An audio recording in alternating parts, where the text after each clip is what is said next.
Ayubowan, a very good evening, distinguished ladies and gentlemen. Warm welcome to the Global CEO Forum Sri Lanka, which is the inaugural forum.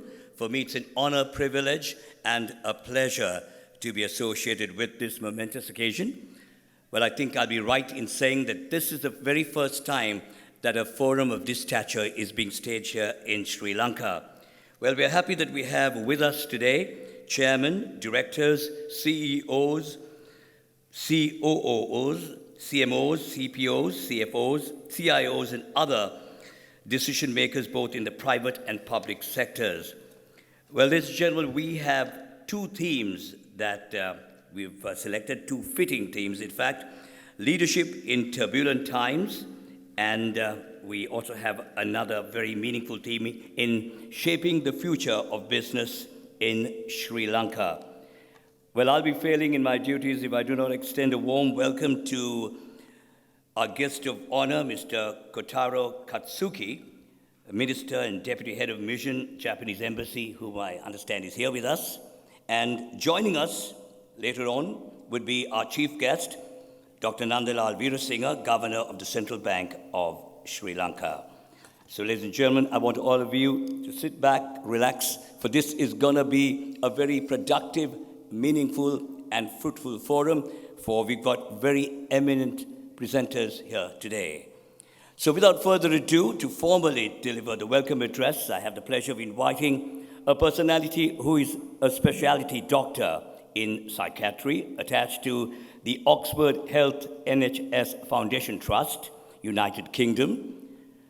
Her keen interest in human behavior led her to pursue a master's in psychological science at the University of Glasgow following her MBBS. And she specialized in cognitive neuroscience. Her interests lie in leadership and organizational psychology. Without further ado, I have the pleasure of inviting Dr. Numaya Sirivartana. CEO forums hold immense potential to drive Sri Lanka's development through various crucial avenues. They can expedite progress by promoting innovation, knowledge exchange, investment, and collaboration, thereby contributing significantly to the nation's economic growth. Today, as just touched upon previously, we gather under two prominent themes: leadership in turbulent times and shaping the future of business in Sri Lanka.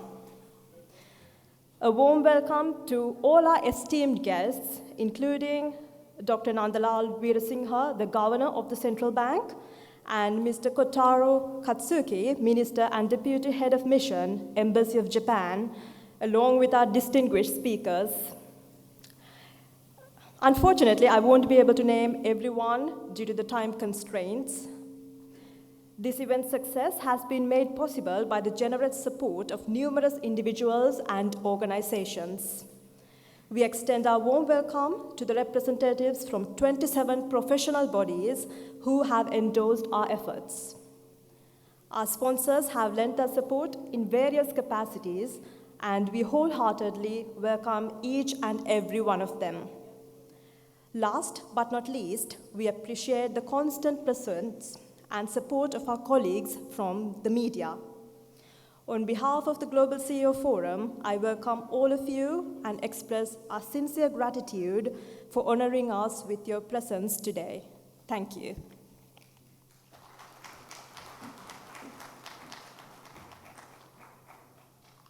Thank you very much, Doctor. Well, everybody seems to be very serious. I want you to get involved. Can I hear your voices? Good evening.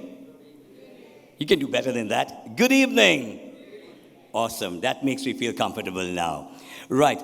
Okay, ladies and gentlemen, you know that it's not very easy organizing an event such as this. We did get a lot of support from our generous sponsors.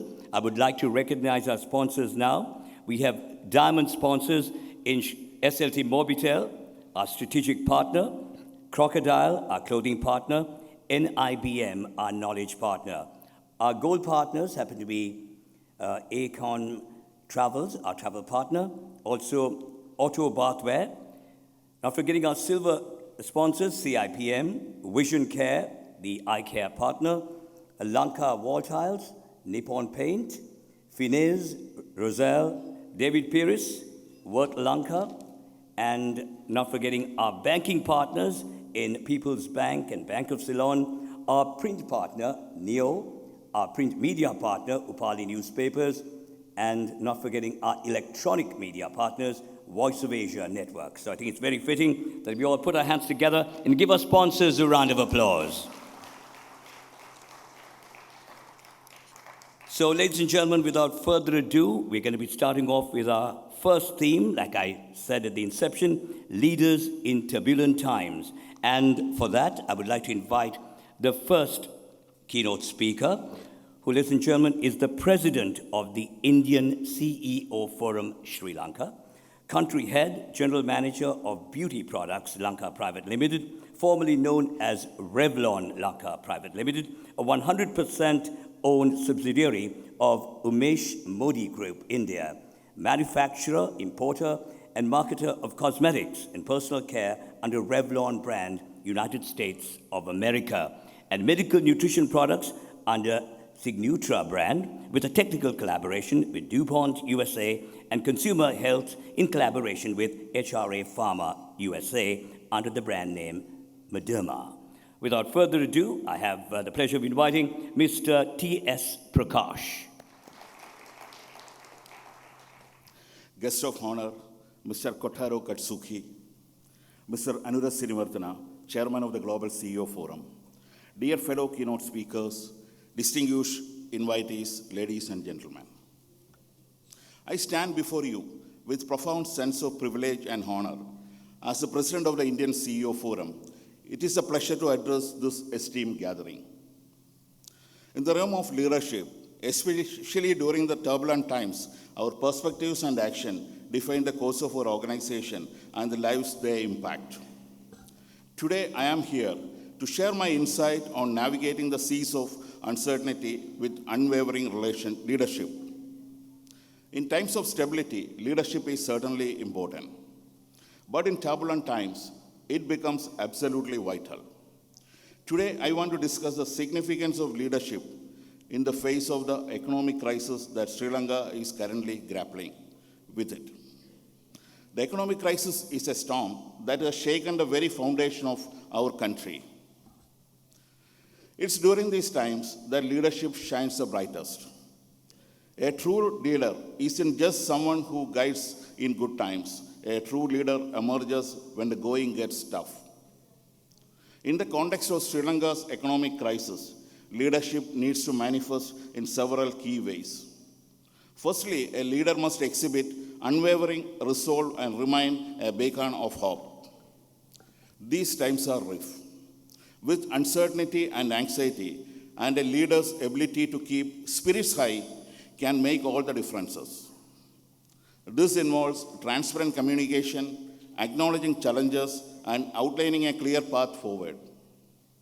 Secondly, leaders need to be proactive in seeking solutions. The economic crisis may seem insurmountable, but every challenge holds within it an opportunity. Creative thinking and innovative solutions are the need of the hour. A leader should encourage collaboration, tapping into the collective wisdom of experts, economists, and thinkers to chart a course towards recovery. Thirdly, empathy and inclusivity must be at the forefront of leadership. An economic crisis affects not just finances, but the lives and livelihoods of citizens. A leader should demonstrate genuine concern, reaching out to those affected, understanding their struggles, and involving them in the decision-making process. This builds a sense of unity and shared purpose.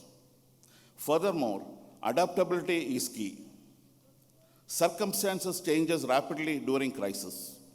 A leader must be willing to pivot, change strategies, and make tough decisions to navigate through the storm. This requires flexibility and a humility to accept that not all plans will work and adjustments will be always necessary. Let's not forget that a leader's action speaks volumes. During an economic crisis, It's crucial that leaders demonstrate a commitment to accountability and integrity. Every decision they make, every action they take should reflect a dedication to the well-being of the nation rather than personal gain. Moreover, in our interconnected world, international cooperation plays a crucial role in crisis management. Let's emphasize the importance of partnership and collaboration with other nations, organizations, and global leaders. Together, we can pool resources, share knowledge, and find solutions that transcend borders. Technology and innovation are powerful tools in overcoming economic crisis. We must harness the potential of cutting-edge technology and foster innovation to find new solutions, streamline process, and bolster our economic resilience. Resilience and mental health are equally important. Leadership always involves taking care of the mental and emotional well-being of our workforce. Let us remember that a resilient workforce is a productive one, and their well-being should be a priority. Environmental sustainability should not be overlooked. As we rebuild our economics, let us ensure that sustainability is at the core of our strategies. Sustainable practice can lead to long-term economic stability and resilience. In the face of challenging times over the past year, the Sri Lankan government has exemplified steadfast leadership. Through proactive measures and resilience, they have navigated the economic and health crisis with determination, showcasing their commitment to the well-being and stability of the nation. Their ability to adapt, make tough decisions, and unite the country in difficult circumstances has been a testament to their strong leadership and a wonderful example of what true leadership looks like in turbulent times.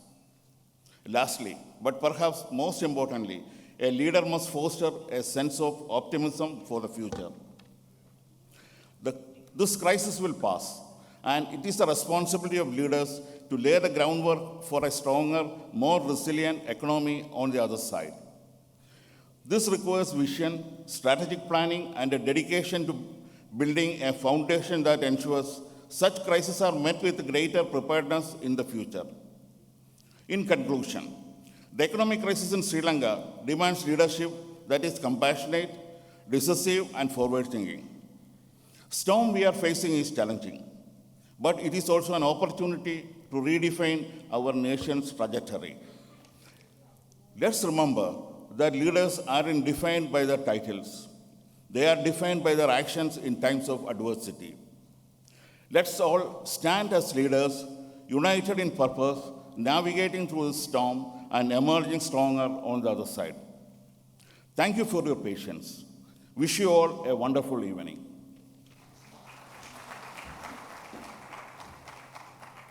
Thank you very much, Mr. Prakash, for sharing your valued thoughts with us this evening. And it's my pleasure now to invite our next speaker, a lady who was born and who grew up in Stuttgart. She completed her studies in business administration. In fact, it's a diploma in business administration in Passau. She also studied international marketing in Dublin and completed the PAR MBA in 2022.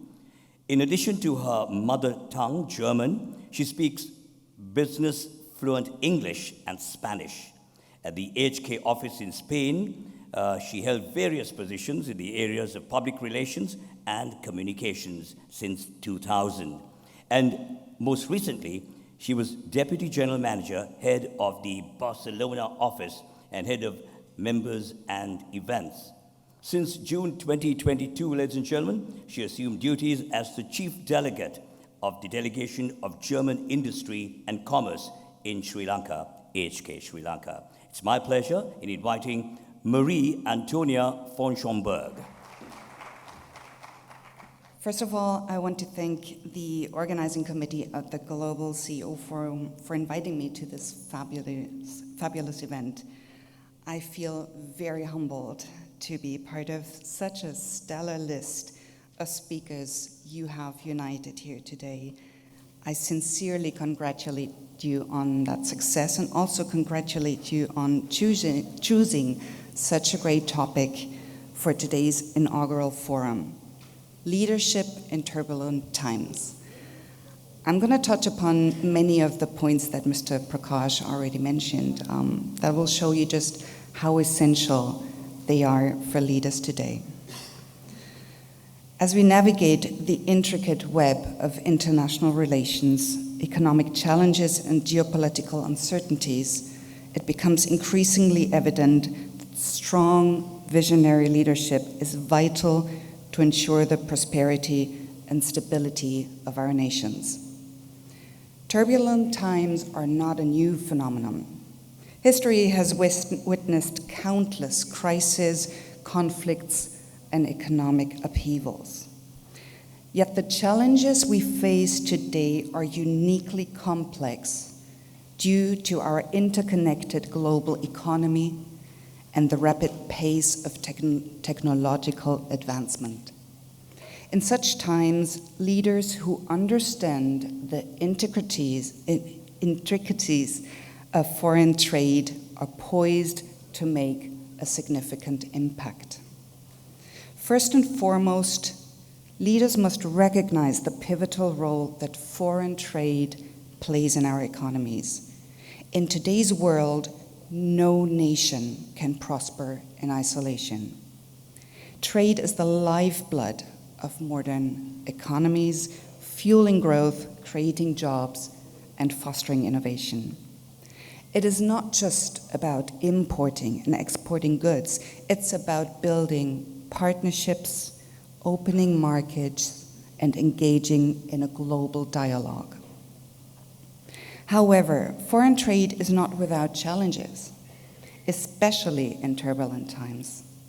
Trade tensions, protectionist policies, and geopolitical conflicts can disrupt the flow of goods and capital. To lead effectively in such an environment, leaders must possess a deep understanding of these dynamics and the ability to navigate them skillfully. As a starter, leaders must be ethical and responsible. These attributes serve as the bedrock of trust and credibility on the global stage. Ethical leadership involves upholding moral principles even when faced with challenging decisions. They must recognize that their choices impact the well-being of both present and future generations. In a VUCA environment, adaptability is key. Turbulent times demand flexibility in response to changing circumstances. Leaders must be ready to adjust their trade strategies in the face of evolving challenges. This means having the foresight to anticipate disruptions and the agility to respond swiftly. Promoting transparency and fairness is another critical aspect in foreign trade. Resorting to protectionism or engaging in unfair trade practices have long-lasting negative consequences. True leadership means upholding the principle of free and fair trade, ensuring a level playing field for everyone, and working towards a rule-based international trading system. A highly skilled and adaptable workforce is a key requirement to be competitive on the global marketplace. Likewise, modern infrastructure is essential for the efficient movement of goods and services. When leaders prioritize these investments, they not only stimulate economic growth, but also enhance their nation's ability to compete on the world stage. Moreover, leaders should harness the power of technology and facilitate trade. E-commerce, digital platforms, and data analytics are revolutionizing the way we conduct international business. Forward-thinking leaders must embrace these innovations and create an environment that fosters digital trade and cross-border cooperation. In turbulent times, leaders must not forget about the environmental and social dimensions of foreign trade. Climate change and social inequalities are global challenges that cannot be ignored. Forward-looking leaders should seek to align their trade policies with sustainability goals, promoting responsible production and consumption patterns while addressing social injustices.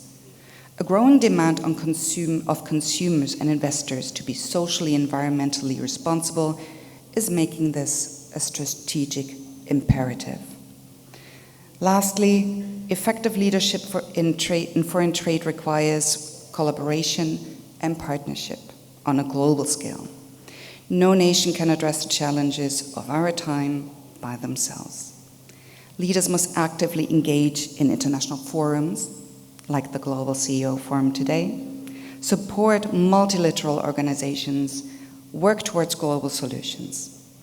By doing so, they strengthen their nation's position and contribute to a more stable and prosperous world. In conclusion, leadership in turbulent times, especially from a foreign trade perspective, demands a unique set of skills and attributes. It requires responsibility, adaptability, transparency, and a commitment to fairness. It calls for investment in human capital and infrastructure, the embrace of technology, and a keen awareness of environmental and social concerns.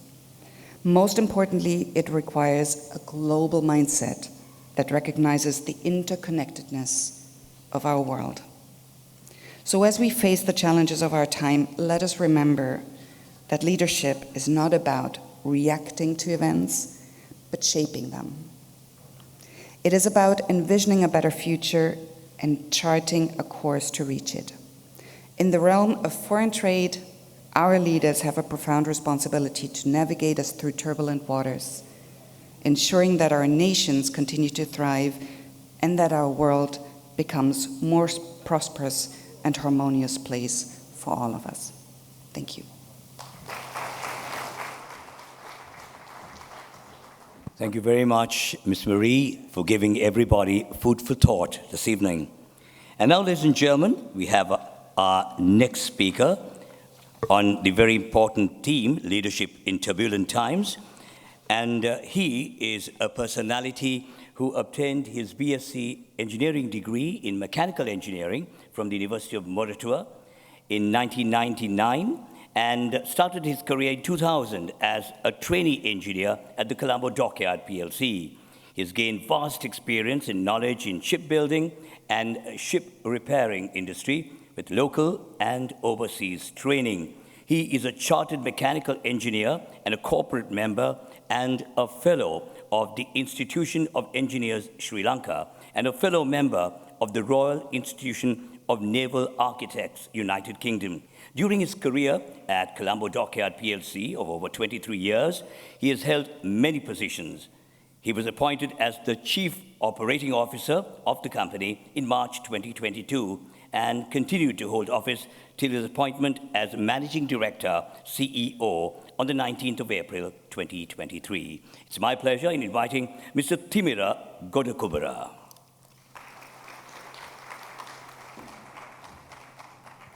Good evening, ladies and gentlemen. And first of all, I must thank the organizing committee for giving this opportunity to showcase our Colombo Dockyard way.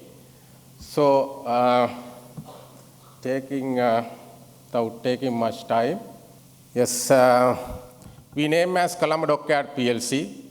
We started our operation in 1974 as a government entity.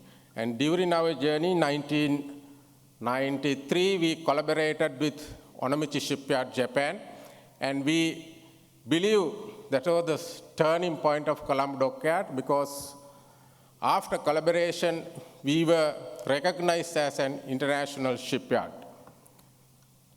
And as of today, Colombo Dockyard shares actually 51% still owned to Onomichi Shipyard, Japan, and 30% owned to still owned to government-owned entities, and another 19% to the public.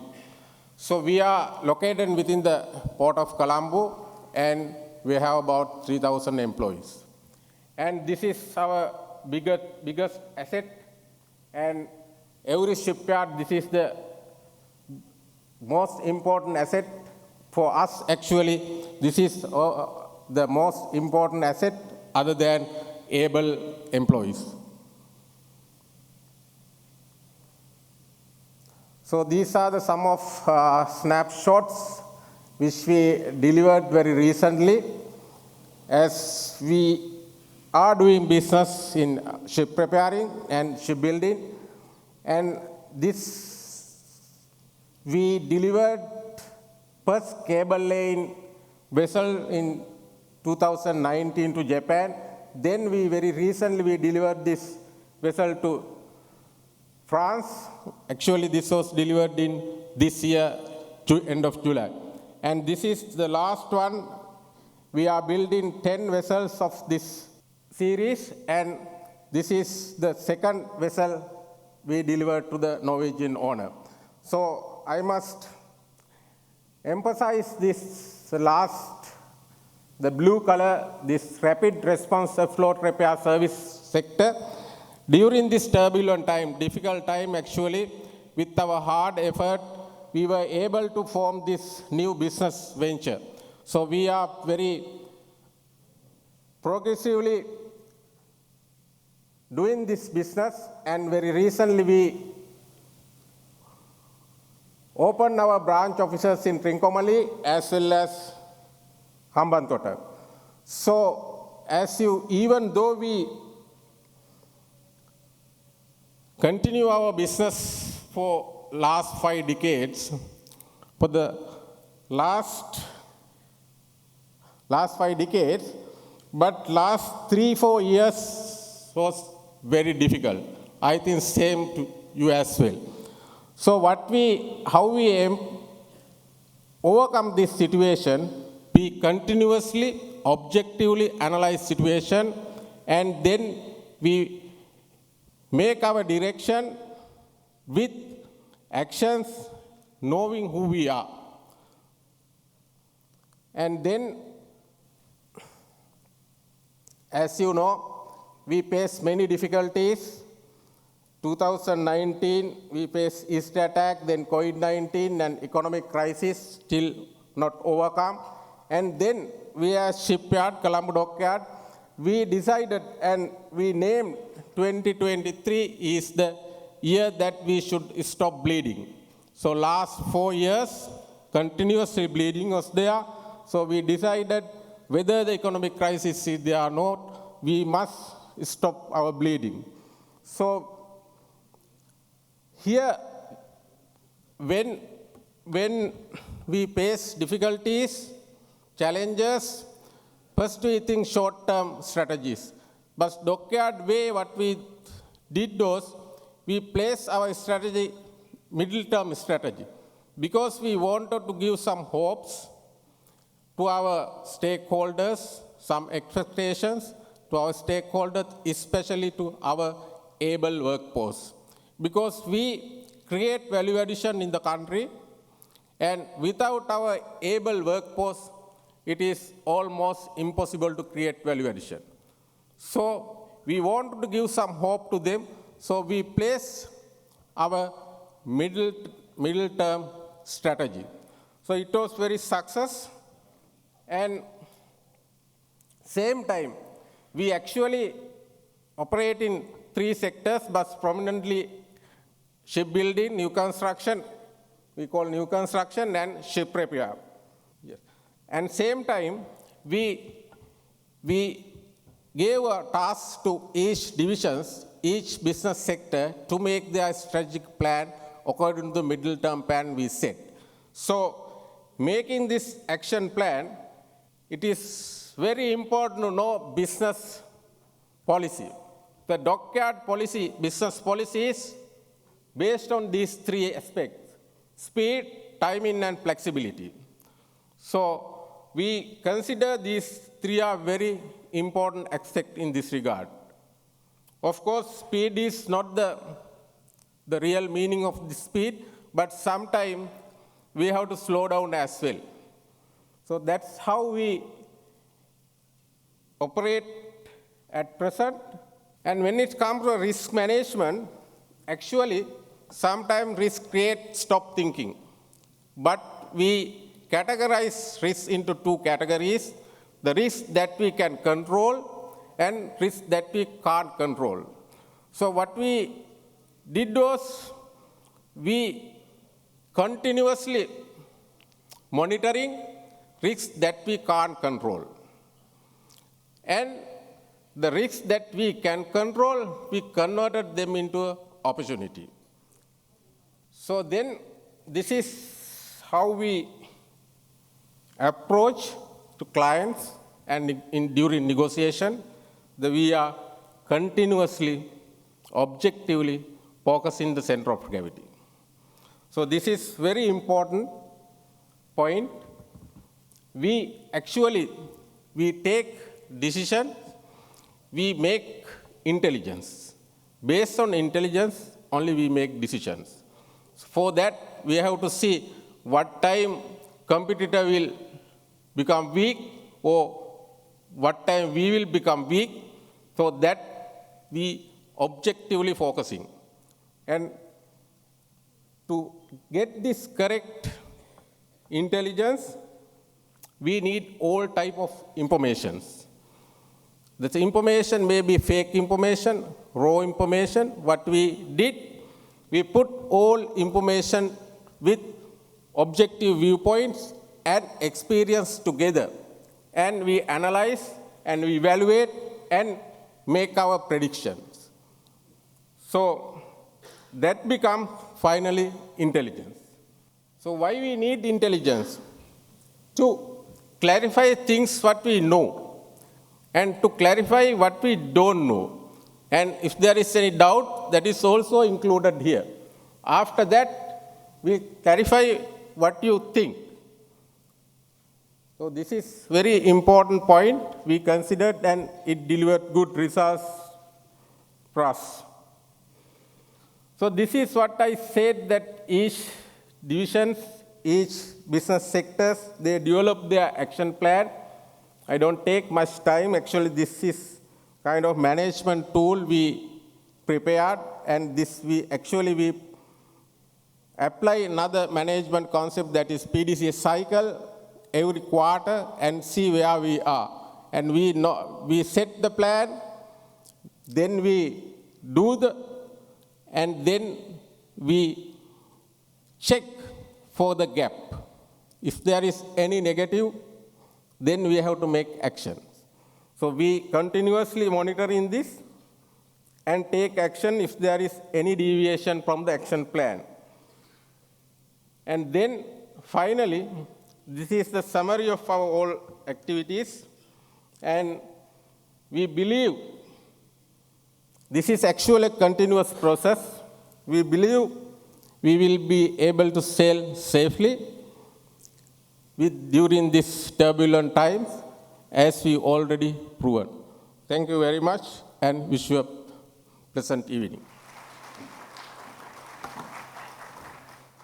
Thank you very much, Mr. Godakumbura, for sharing your wealth of experience with all of us this evening. Well, we are yet on the same theme. We have two themes. Like I said, this is the first theme, which is leadership in turbulent times. Our next speaker, ladies and gentlemen, is the head of corporate affairs and public communications, Huawei Technologies Lanka Company Private Limited, and he's been there since 2010. Accumulated decades of experience as an overseas ICT industry personality in promotion and strategy, encompassing Europe, North Africa, ASEAN, and South Asia. He counsels and cultivates relationships with industry peers and key stakeholders, fostering collaboration and knowledge sharing to drive industry innovation. He cooperates with international organizations, including ITU Asia Pacific and GSMA. It's my pleasure in inviting Mr. Christophe Lee. So, good evening, Chief Guest Deputy Ambassador of Japan, Kotaro-san, Governor of the Central Bank, Dr. Nandalal, the organization team of CEO Forum, Global CEO Forum, distinguished guests, ladies and gentlemen. So today my topic is getting ready for the leadership, getting ready for your digital transformation journey. So before I started, I would like to address a small fact of leadership. The word leadership is originated from the old Saxon word, which called listen, which means to go and to endure. This word listen, which defines the essence of leadership, to bring the whole company to reach the goal, and while endure the great burdens with great responsibility as a leadership. For example, for the business transformation, especially for digitalized transformations, which I marked it red, just to remind you, it's not quite an enjoyable experience. Okay. Nowadays, leadership has taken in the new dimensions, especially for the turbulence time, which is actually not a rare situation in the world. As a French always saying, c'est la vie, this is life. And the leadership is not about guiding a team or an organization. It's all about navigating a complex and ever-changing landscape of technology, data, innovations. Digital leadership is about embracing and opportunities of change which the digital era presents and use them to drive success. So, what does it mean to be a digital leader? A digital leader should be forward-thinking. They need to anticipate trends and disruptions before it happens. This requires a keen understanding of emerging technologies and their potential impact on the industries. That has been being more proactively rather than reactively. As you can see, there is ever since the epidemic situations, enterprises are accelerating their digitalizations and cloud adoptions. And it's more 1 to 3 years earlier than what we expected.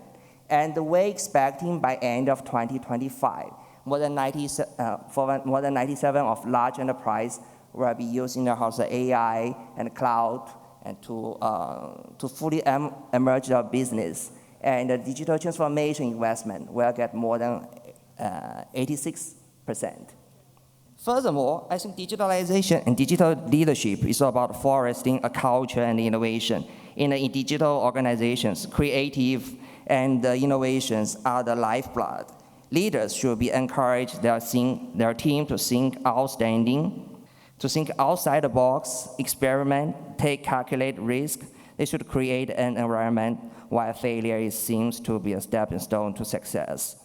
And another crucial aspect of digital leadership is data-driven decision-making. In today's world, data is abundant, and it can provide valuable insights.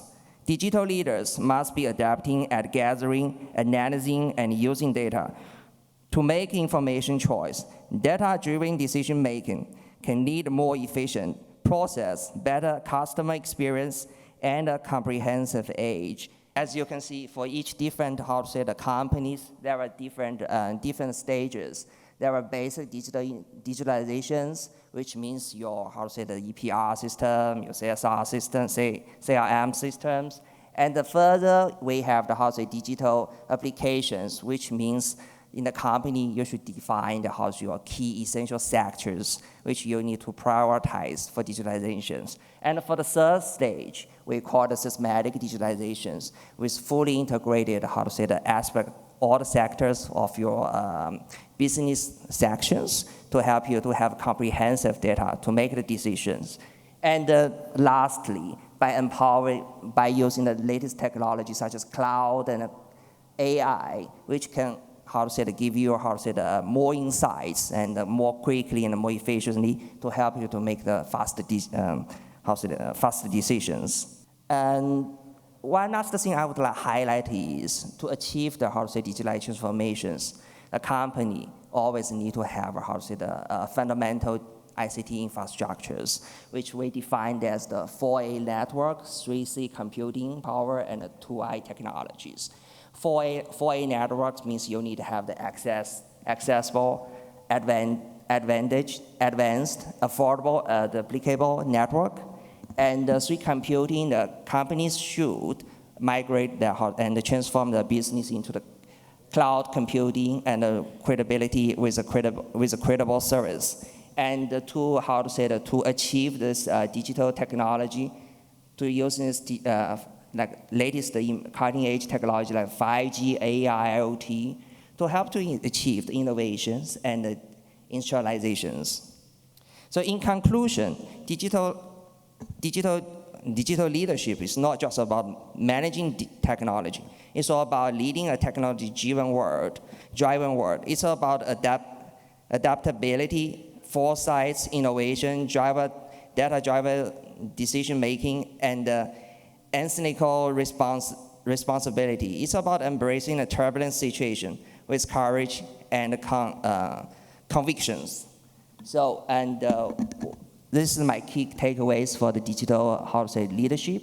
I mean, we need to have this vision to engrave in the mind, for always keeping into mind that digitalization is inevitable. It's, as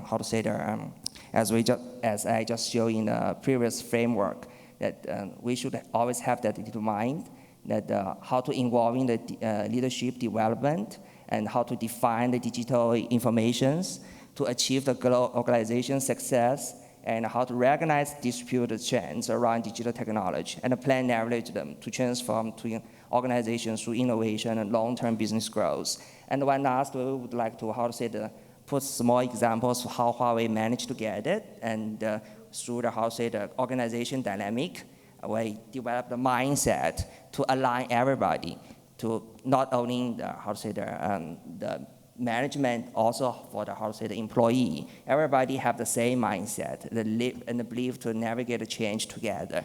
As I just said, digitalization is not an enjoyable and easy task. It's very hard. We need people to get aligned mindset to do it, and steadily and moving forward.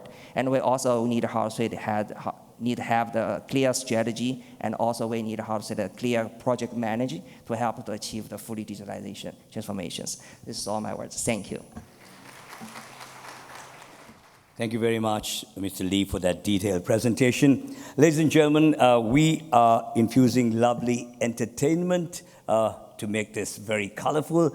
We've got a gentleman on the piano who is very well known to all the Sri Lankans because he comes from a musical family. His father was the late Patrick Denipitya. You've seen them on television very often. He's Mahesh Denipitya. Everybody put your hands together. Give him a round of applause. He and his orchestra. The lady on violin is one of the best in Sri Lanka. She's also seen very often, Tushani Jayawardena. We have on flute, Ajit Kodikara. On bass, Kenneth De Silva. And on percussion, Dylan. So, ladies and gentlemen, one more time, put your hands together and give the orchestra a round of applause.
I'm lost for words. Mahesh Denipite and the orchestra. Come on, everybody, put your hands together. Give them another round of applause.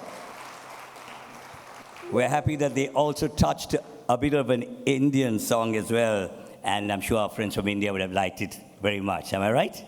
Yes. And I must tell you that if you were wondering who put this all together, it was none other. It was teamwork, but there was a leader, a dynamic personality who got the very best for today's event. It's none other than the chairman of the Global CEO Forum, Mr. Anura Sirivardhana. Everybody, a round of applause for him.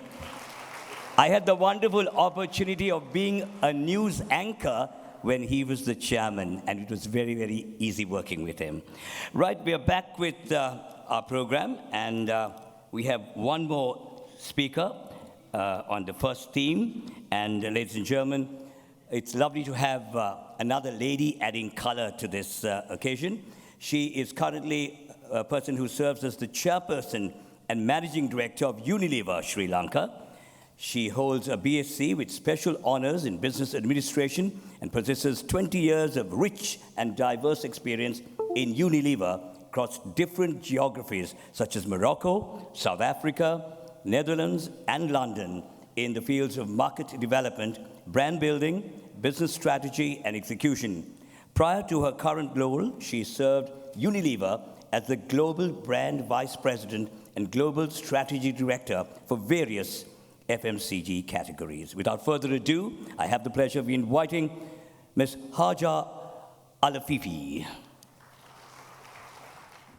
So he said I will add color. I hope I will add also thoughts. Also, how tough is it for me to follow after this wonderful act? No?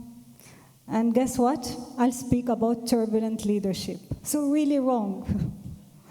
The other thing I will break with is there is no slide.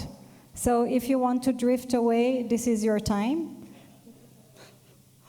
And I really hope that I will be adding some value. So firstly, I'd like to thank the speakers. I've been taking lots of pictures of your slides. Really lots of thoughts have gone in. And I also see many of my fellow CEOs and many of my dear friends are sitting here. So welcome to everyone. And thank you for sparing your 10 minutes to listen to my story. So I'd like to share with you this in maybe a different way. So, I'll read a little bit and engage a little bit. So not too long ago, it was in March 2020, I was on a flight from London to Colombo. I had 20 years of experience, the trust of my company, having done different roles in region, in global, in different countries. And I thought I knew it all. And I thought, what is it to enhance the performance of one country? Must be easy, no?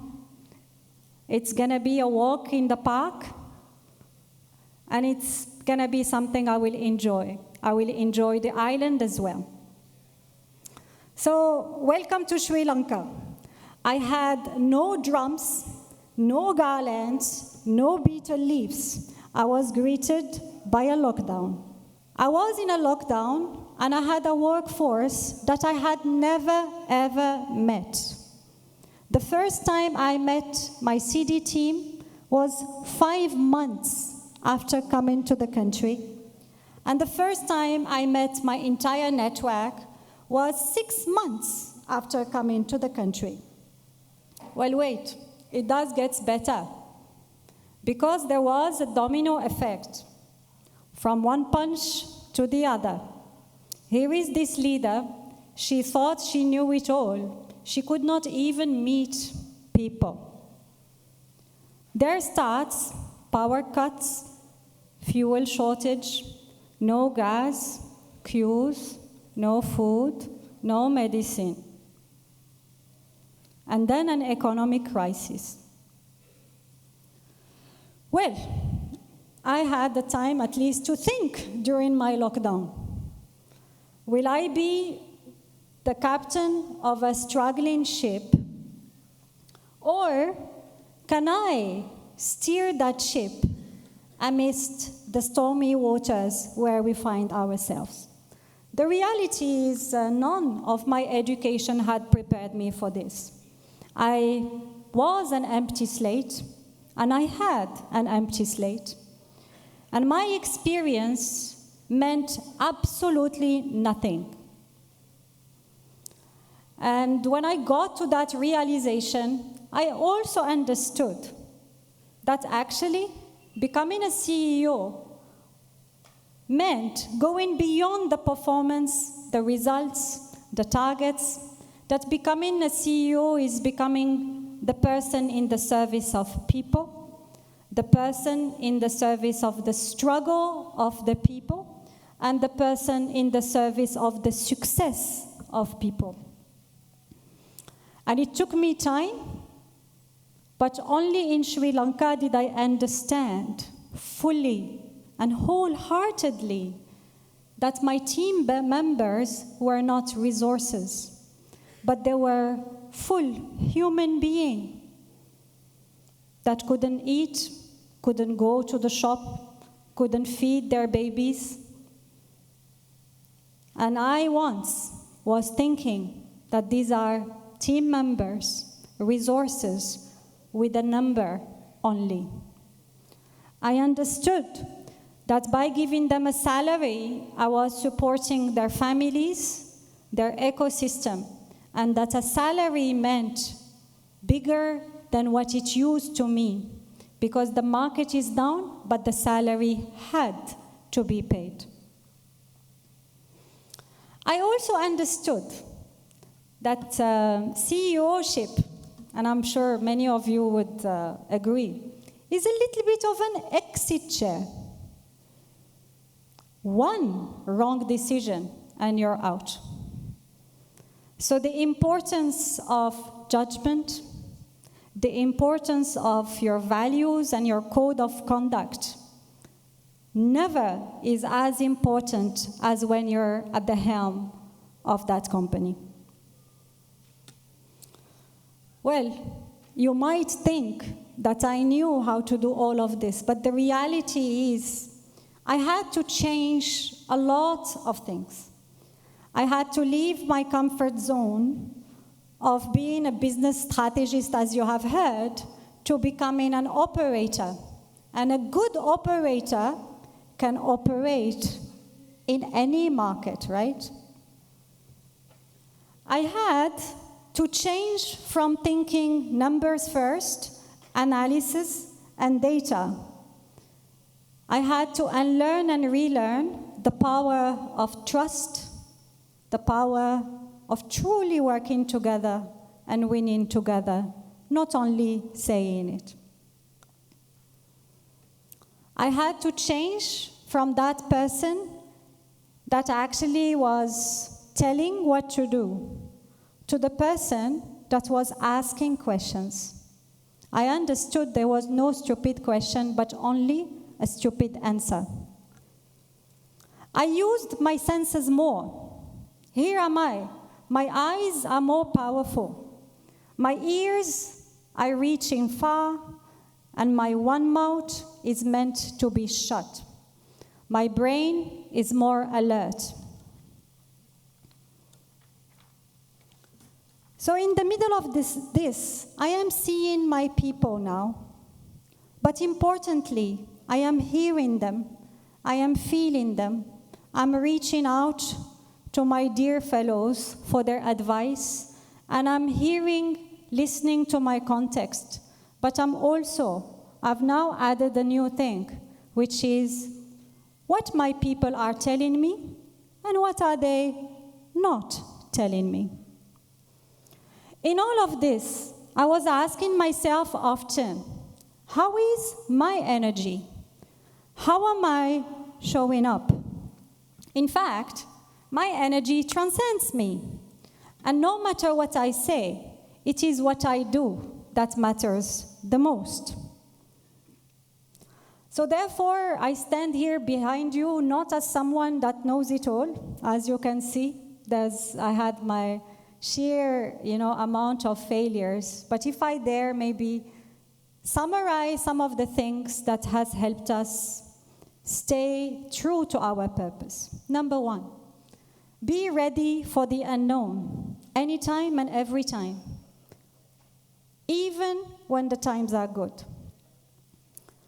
Having the strategic clarity, even at the most ambiguous time. Being a leader that knows what to do when others don't know what to do, or at least show it.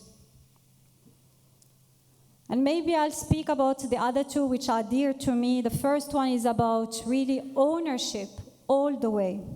You know, I could have easily sat back and written to my superiors saying, times are tough in Sri Lanka, don't worry, we will definitely rebuild, but for now, just give us a pause. Or decide that winning is in my brain.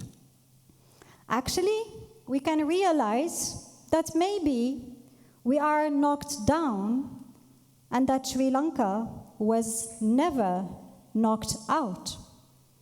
And as I stand here, ladies and gentlemen, I'm happy and humbled to say that whilst we have lots of learning, our company is still doing well, thankfully.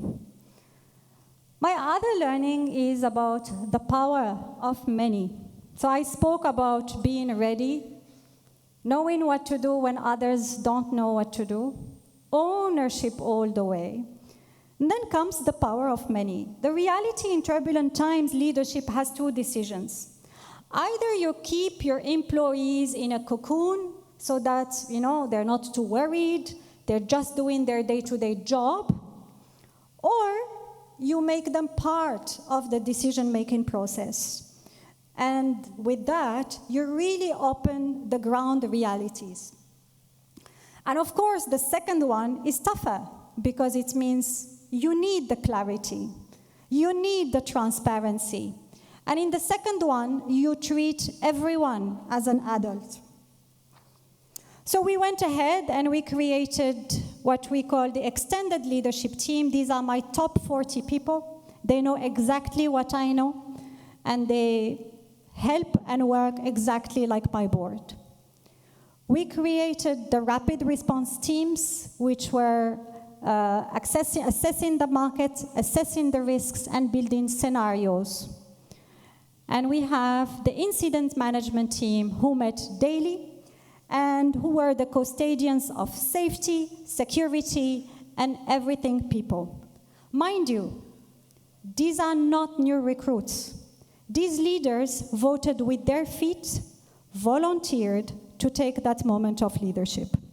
So this discipline and rigor helped us greatly as a team, and it made people come to work even when they didn't feel like it.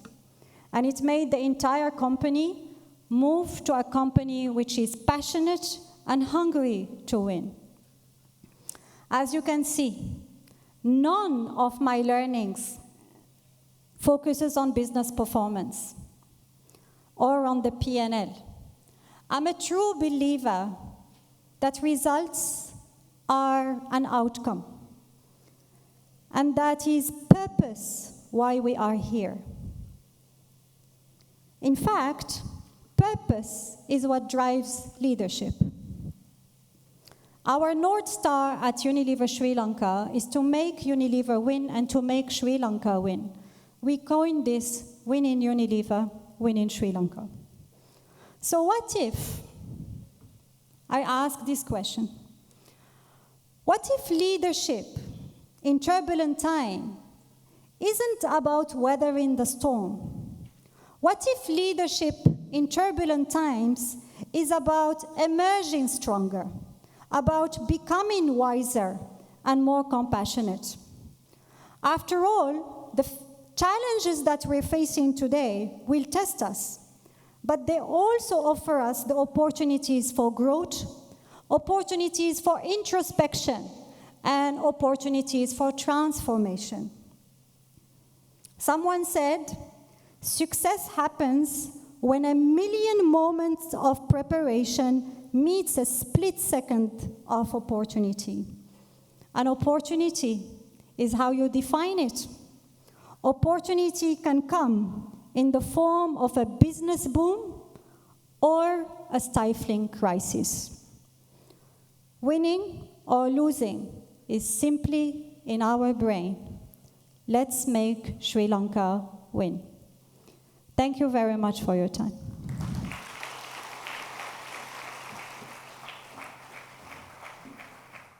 I'm sure the audience will agree with me that you added color, glamour, and certainly value. Thank you very much, madam. And you didn't make us drift away. We were very focused.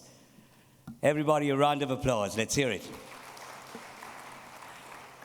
Well, looking around, as the compere, I'm sure most of you in the front row can't see, well, we're extremely happy that it's a full house at our inaugural forum, and that in itself is a success for us. I think that deserves a round of applause.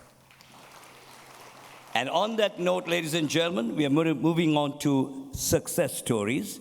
And can I first invite Mr. Janta Karunaratne, who's the founder, chairman, and managing director of the Imperial Teas Group, commenced business in 1994. His 40-plus years of experience in the tea trade began in 1977, when he served as a tea taster at a leading tea export company in Sri Lanka. Extensive travel has given him an in-depth knowledge of overseas markets and trading concepts and methodologies. He is the immediate past chairman of the Colombo Tea Traders Association, and it is during his tenure as chairman of CTTA that he headed and facilitated the transition from an outcry auction system to an e-auction due to the severe implications caused on the tea industry from the COVID-19 pandemic. And in 2023, Colombo Tea Traders Association awarded this personality an honorary membership for the contribution made to the tea industry in Sri Lanka. Without further ado, I have the pleasure of inviting Mr. Janta Karunaratne. Mr. Siriwardena discussed with me about this program and also the success stories. So I said, in Sri Lanka, we have the tea industry have been very resilient, and we have done a big change, of changing the auction system in Sri Lanka, which was running for 125 years in manual form, to an automated system. So I said it's a success story done within a very short period of time. So then Mr. Siriwardena wanted me to share this. So thank you very much for inviting me to share my experience today. Now, we in here, the industries or exporters have gone through many problems in the past. We have insurgencies, terrorism, and also, subsequently Easter bombing, and also now economic crisis. So we are going through all these problems, and many industries have come out well, by going through all these problems. But, we have very successful stories. But here I would like to share my experience in the tea trade of how we came out during 2020, during COVID time, to change the auction system, which is very, very important to Sri Lanka and to the entire tea industry. In Sri Lanka, tea industry is, employ about 2.5 million people, so which is about maybe 10% of the population, and also bring in about $1.3 billion, so which is about 15% of the GDP. So during 2022 March, we could not meet, we could not have the auction, so all the buyers were not willing to come to auctions, so we had to find a way. The auction system was handled by the Colombo Tea Traders Association. It's a private sector organization. We have no involvement with the government, but the government has given it to CTTA through the Ceylon Chamber of Commerce. So we had to find a way of selling the tea for the buyers to buy and export it. So after this was done, we had no time. We had very little, few days to do this, to find a way of selling the tea, giving it to the buyers, and export it. So immediately after this was done, the IMF came to Sri Lanka, discussed with us how we did it in such a short period of time. So they did a video on this. So I think it's about 2.5 minutes. We'll play this now. By about March, the COVID-19 started affecting all of us here in Sri Lanka. Traditionally, the auctions were at the Ceylon Chamber of Commerce. We had about 100 buyers get together with the broker. The broker goes lot by lot, shouting out, asking for prices. So that's how the system was running for the last 137 years. 10% of the Sri Lankan population, almost 2.1 million people, is involved in this tea industry. Tea makers, our workers, our farmers, our master tea tasters, our blenders. By about middle of March, people started complaining they cannot come. We were unprepared for the suddenness of the shutdown.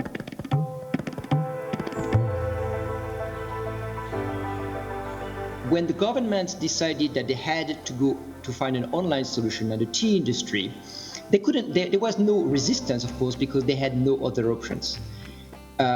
Several actors come together to deliver a solution in 6 days, believe it or not. We work with this fantastic team of Sri Lankan tech guys. So we made history on 4th of April 2020 by having the first auction, digital auction going live. When you digitize it, the difference is there is a pin drop silence. Nobody talks. There are a lot of advantages in this system as well, because this here you can see all our buyers. From April, tea prices moved up in Sri Lanka a lot. So I think the producers are happy, the state government is happy, so generally all are happy. People are happy with the efficiency and things like that. So I don't see us going back to the physical auction.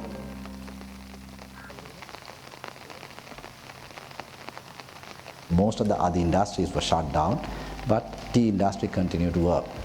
எல்லாத்துக்கும் சம்பளம் நேரத்தில் கூட நாங்கள் எஸ்டேட்டில் வேலை செஞ்சவங்களுக்கு எங்களுக்கு சம்பளம் கிடைச்சி. இந்த தொழில் செய்கிறதுனால தான் எங்களுக்கு மன சந்தோஷமாக போன வருஷம் இந்த கொரோனா பிரச்சனை டைமில் கூட நாங்கள் நல்லாவே வேலை செஞ்சு சம்பளம் வாங்கி சந்தோஷமாக குடும்பம் நடத்திக்கிட்டு பிள்ளைகளோட சந்தோஷமாக இருக்கிறோம். I think it's a great achievement for all of us. Best way to get them to look after your people is keep them safe, keep them healthy, keep them employed. And that's what the platform did for Ceylon Tea.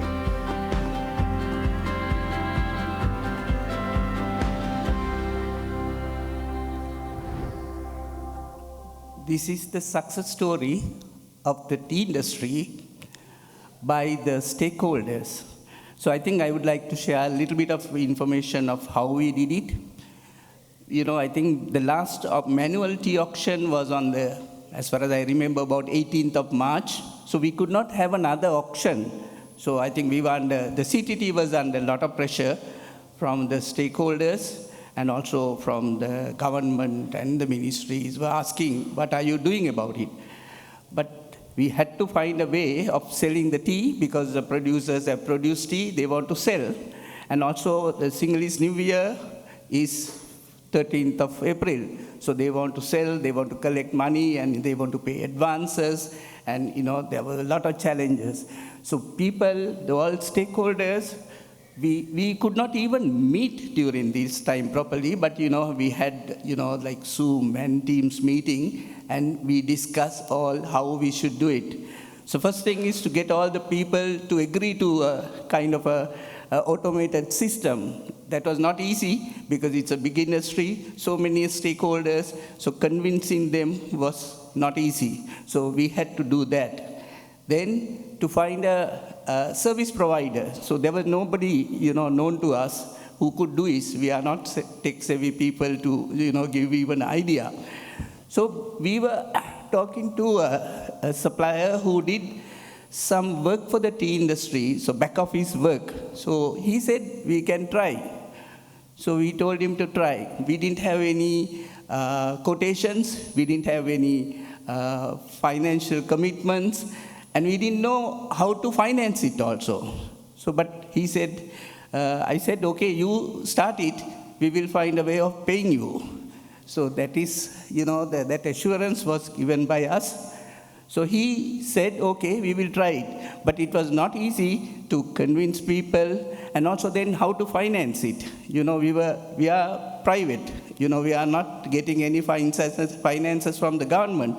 So we stakeholders said, we will share the cost. So we all, the buyers and sellers, got together and we agreed, we will share the cost of doing this. So we all agreed.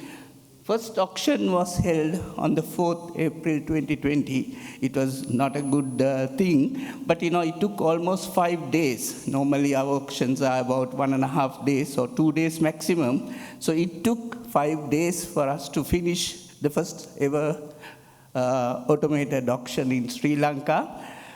And, we finished it.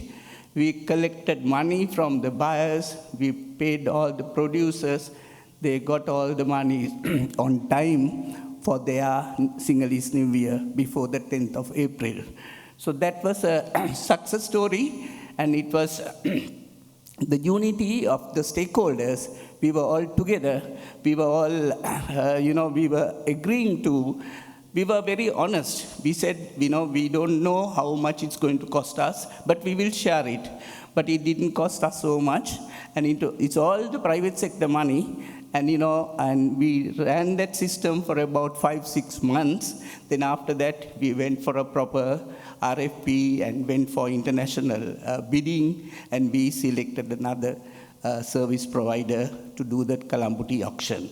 So that was the experience we have, and it was the unity of the industry and also the risk taken by the people, because we had to find a way of doing it and finish the auction and see that the producers sell their tea, exporters purchase the teas and export it and bring money back to the Sri Lanka. So that's the story. Thank you very much. Thank you very much, Mr. Karunaratne, for sharing that success story of inspiration and encouragement.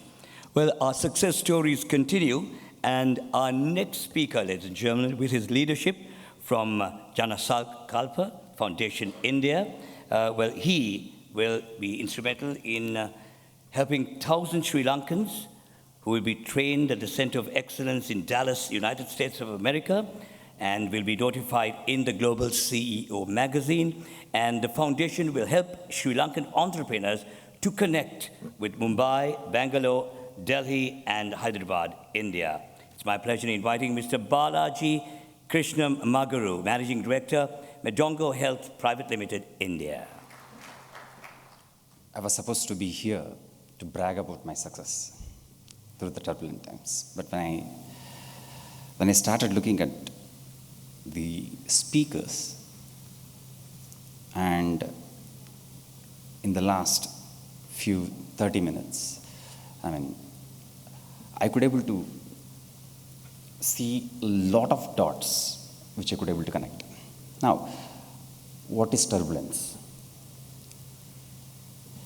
What is turbulence at a personal level, at a society level, at a planetary level? How is that we can lead and take people out of turbulence and get to normal? Then I tried to quickly see how Sri Lanka went through, right from the day when I first visited in 2002 to till date. Pre-war, war, post-war, economic growth,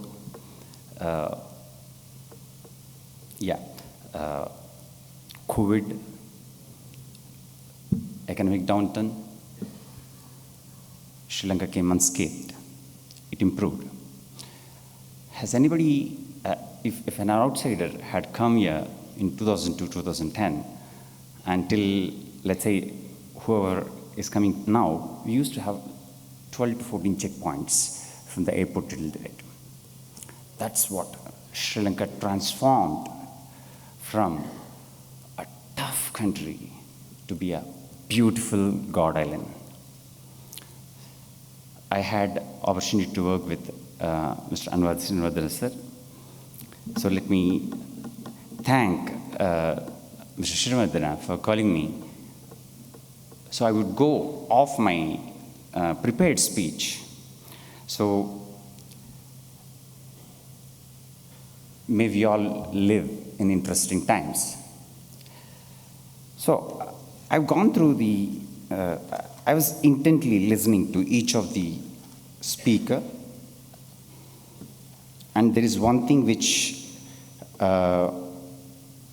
everybody was pointing to is anticipate, react, proactive measurements to address an unforeseen problem which is going to come in the future. That's what astrology is all about. That's what our ancient, our ancestors did. Today we call it as AI. Now, we collect data, we put the data and give probability of a certain event to happen or not. Why do I talk about astrology to data analytics and artificial intelligence? We are in very interesting times. The discovery of fire, farming, invention of wheel, steam engines, mobile took us to a level. But a paper in 2017 and the products which is coming out in 22 and 23 are going to be the turning point and accelerated growth for human society as a whole. I'm of the opinion that we are going to witness an exponential and rapid growth. What we need to do is, and we can see a lot of turbulence, imbalances, disparity in between haves and have-nots. How is that we can prepare for future? Obviously, a lot of people will say that policy, regulation, I'll leave that to the politicians. But each one of us can do at an individual level. Now, Mr. Prakash, Antonia spoke about reshaping. Thimira spoke about shipping. Christophe spoke about artificial intelligence and data. Hajar, very interesting. I didn't expect the dharmic words she used in her speech. Fantastic. I was expecting from somebody from Sri Lanka or India to use these words. Like, so now I understand that knowledge, dharma, is not specific to India and Sri Lanka. If Hajara can pick up and put her in her speech, and the way she handled lockdown and how she handled her employees, astounding. Is the intent. You are not prepared. Turbulence is not an exception, it's a norm.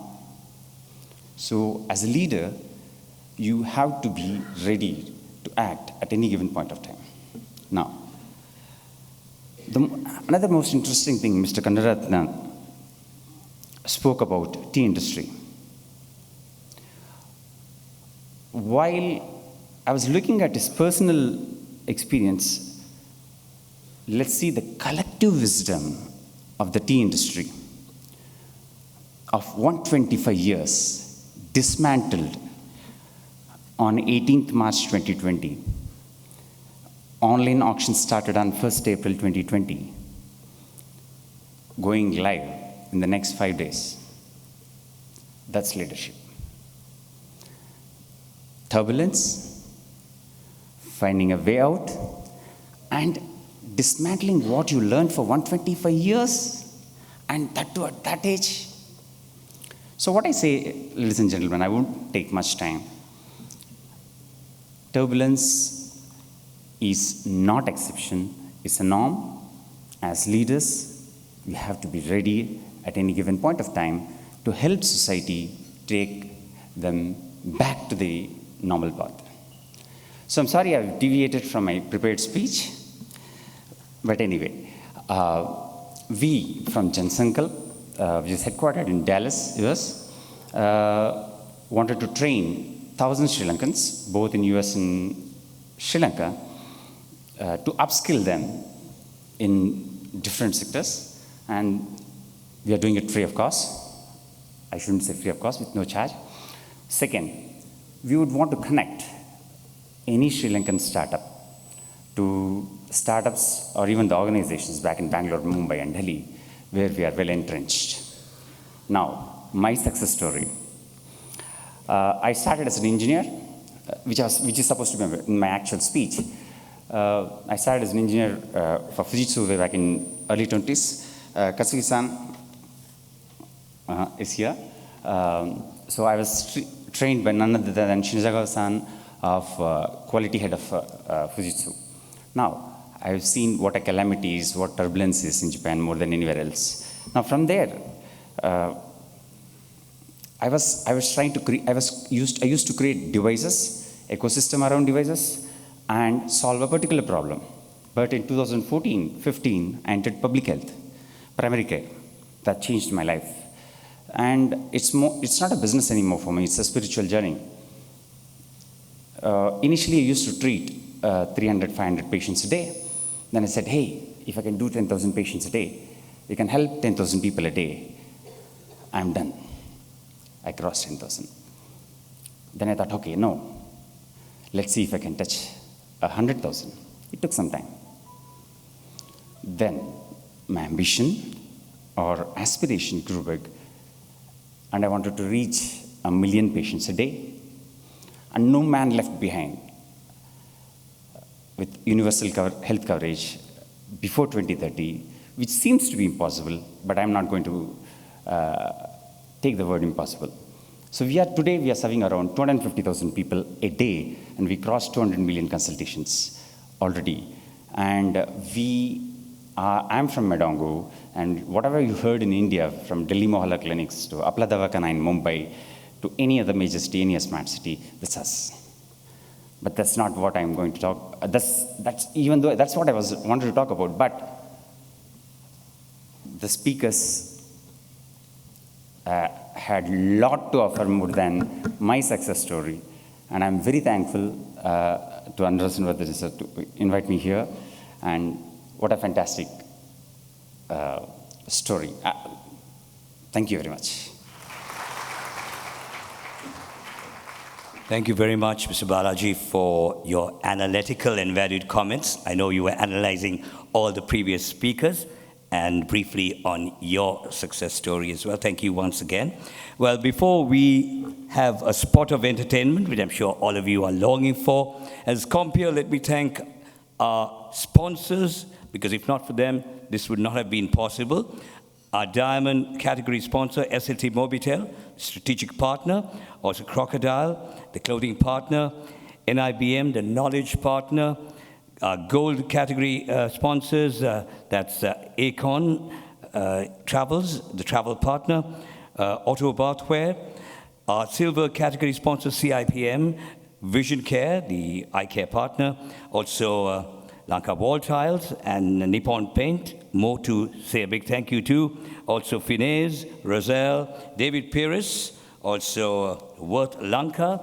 And let me also say a big thank you to our banking partners, People's Bank and Bank of Ceylon, our print partner, Neo, print media partner, Upali Newspapers, and last but not least, our electronic media partners, a Voice of Asia Network. We'll go into this video. It's another success story. It's a video, in fact, a video discussion with Mr. R.C. Bhargava, the chairman, Maruti Suzuki, New Delhi, India. Let's have a look. Sector for over 4 decades. You are currently the non-executive chairman of Maruti Suzuki India Limited, and you're looking at the past, the present, and the future, all together because of your involvement in day-to-day work with Maruti Suzuki and also various other forums that you're involved in. I want to ask you about how you see the present situation when it comes to leadership, especially in turbulent times. As you know, this forum is exploring that very subject, and in your over 4 decades of experience, you have seen many changes. If I may just go back, the company Maruti started out as a public sector. You actually went and got a collaboration with Suzuki and went on to become one of the first manufacturers of small cars in India with a foreign collaboration in the public sector. Yeah. And after that, the growth has been interesting. You've held on to a market share for many decades now, and currently you're looking at expansion from a little over 2 million units to a much higher figure, which I'll let you give us in the next few years, perhaps making you amongst the first 5 global manufacturers in the next perhaps 8 years. So let me start off by asking you about how you see these turbulent times and how important is leadership at the CEO level to bring together everybody and sail through especially troubled times. You know, Vikram, 40 years of experience has shown me that all times are turbulent. One hopes when one starts doing and we have some problems that once this is over, we'll have it easy. Never happens. You get over one set of problems, there's another set of problems, another set of events take place somewhere. The world today is so interconnected that happenings in any part of the world have an impact on some aspect of your business. So I think we have to get used to the idea that for any leadership in manufacturing, the leader has to recognize that he's never going to have a time which is easy for him. It's not going to happen. So what's the mantra? So the leader has to be equipped to keep dealing with challenges. And the attitude has to be that it's my job to recognize challenges as they're coming up. It's my job to prepare for those challenges. It's my job to recruit and keep people around me who are good at helping me to meet challenges, because nobody can meet challenges by himself. You have to have a team which will help you do that. You have to have an organization which will help you do that. But you have to guide the organization. You have to motivate the organization. You have to make them feel that it's their task to do this, because by solving these challenges and making their company more prosperous and more competitive, they will benefit, the company will benefit, the shareholders will benefit, everybody will benefit. And the leader, therefore, has to have a very positive attitude. He can never take the chance, oh, this problem has happened, what can I do about it? It's too difficult to solve. You can't do that. You have to go with the assumption that any kind of problem, any kind of turbulence will have a solution which is better than what others can have. And you have to find that better solution. Another subject that you've looked at very carefully has been how to adapt. So you take technology from overseas, you adapt it, you take ideas, and you keep a very open mind. In fact, take your example. You were a bureaucrat, got into the car manufacturing area with no prior experience in car manufacturing, but learned along the way by keeping an open mind. So is that one of the things that you would suggest? Oh, absolutely. I think when I said your leader has to equip himself to deal with challenges in the future and recognize challenges and build a team, you can't do that if you're not constantly learning. I think the most important requirement is that a leader must learn better than anybody else. The guy who learns and keeps using different learnings and correlates those learnings into finding solutions is the one who wins. I had the advantage that there was a lot of learning from my bureaucratic days. Learning about people, how people in the common man behaved, what the reaction of people to certain kinds of events. I could bring that all into here. And so when policies are made or some solutions are found, I could also sort of understand how they would work out in the field. If you're just in the offices and not experienced with the implementation of things in the ground level at any stage, you may tend to be a little bit up in the clouds when it comes to finding solutions. When you were hit with trouble, and I mean really bad trouble, because in 40 years you must have faced some days which were very dark, how did you face it? What did you do at that time, and what were the learnings? Vikram, at any time the issue was that, look, I have this issue to deal with. I have to tell people how to go about it. I have to think and find a solution. And one of the consequences is that you often lie awake at night for long hours and thinking of what you should do. You can't switch off. One of the things which Mr. Suzuki told me a long time ago was that how while a worker has to work for 8 hours and managers for about 10 hours and the senior management for 12 hours and the directors for 14 hours. He said the CEO has to work for 24 hours a day.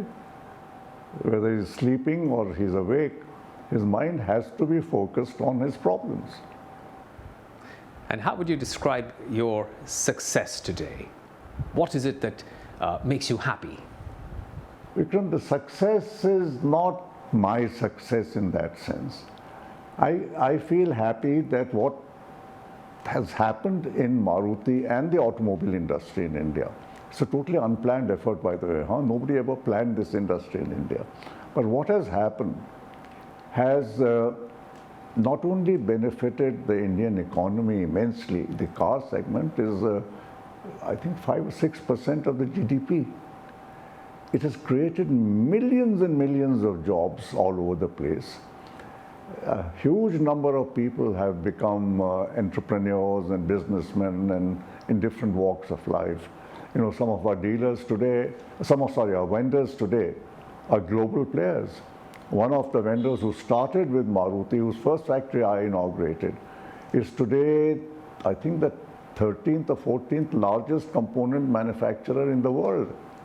So it's that kind of thing which gives me much greater pleasure than that I have not got anything personally out of all this, let's put it this way. But seeing what has come out of this and what ripple effects it has had in the whole economy with people, I think that is what gives you the satisfaction of having done something.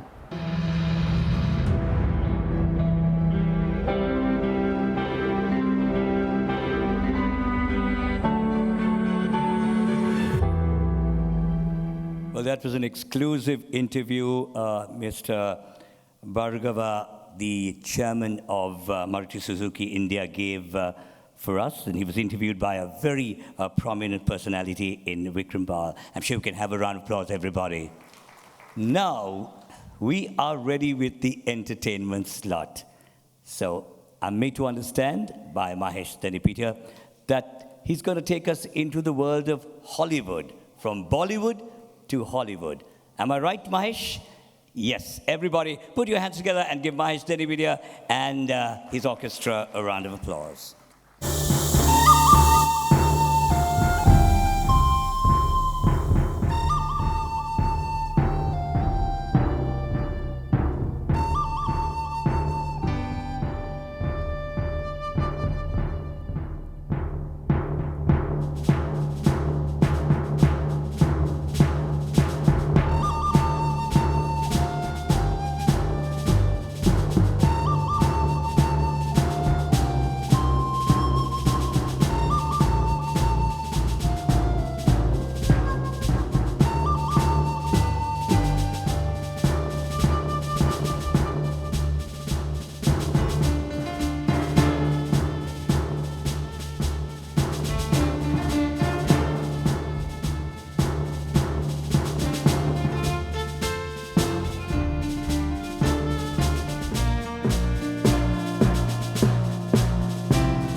Yes, taking us down memory lane, turning the pages of time.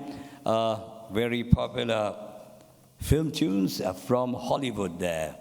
I'm sure most of you would remember. I think one of them was Clint Eastwood acted, if I'm right. Correct? Yes. Okay, I don't think I was that old, right? Okay, we're getting back to our program, and now it's the next theme that I was talking about, shaping the future of business in Sri Lanka. And we have the first of our keynote speakers, ladies and gentlemen. He's going to speak on an educational perspective. He is a personality who studied at the Jawaharlal Nehru Technological University, India, as a Doctor of Philosophy in Lean Management, 2015. University of Sri Javardhanapura, Master of Science, MSc in Management, 2000. Very impressive. University of Peradeniya, Bachelor of Science, BSc in Agri-Economics. Also, Postgraduate Institute of Management, PIM, Postgraduate Certificate of Training, 1991. And Modern University for Technology and Information, MIT, United States of America, a certificate in Design Thinking, 2019. Well, talking about his academic and administration positions, just to name a few, from 1991 to 2001, he was with the Sri Lanka Institute of Cooperative Management as consultant, senior management consultant.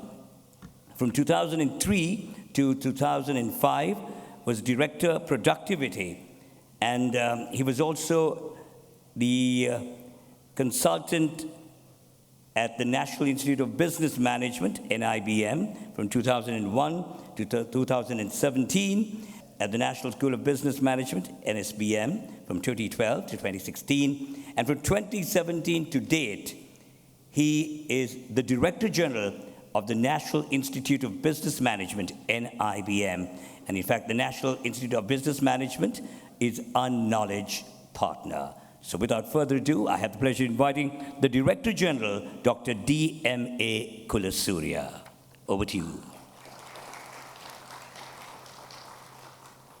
Good evening to all of you, distinguished guests, ladies and gentlemen. Thank you very much, the organizing team of CEO Global, for the opportunity. I thought of sharing our experience in the field of higher education in Sri Lanka and how it impacts on our business community in future. All of us know and experience the last few years of turbulence due to both pandemic and the economic crisis. These challenges created a new normalcy in many parts of the world, but not here in Sri Lanka as we expected. I'm happy to tell you that, like many others in Sri Lanka, NIBM didn't go back to the normalcy, but we thought of learning from the crisis and making some changes into the learning and management system. And during the last 3 years, we have doubled the performance of NIBM in all aspects. And we introduced the outcome-based learning system and digitalized all the courses at NIBM to have blended learning. I'd like to have a few words and our thoughts on higher education industry. First and foremost, the indicator of literacy rate is questionable in the era of digital economy. True that we have huge digital gap as far as the urban and rural areas are concerned. But we need to measure the gap properly to address the issue in the years to come. Literacy should not be reading and writing, because we are doing very well here in Sri Lanka. But we should think about creating new criteria like the computer literacy, specifically the knowledge about @10.com. Education is the foundation for renewal and the transformation of our societies and the way of doing business.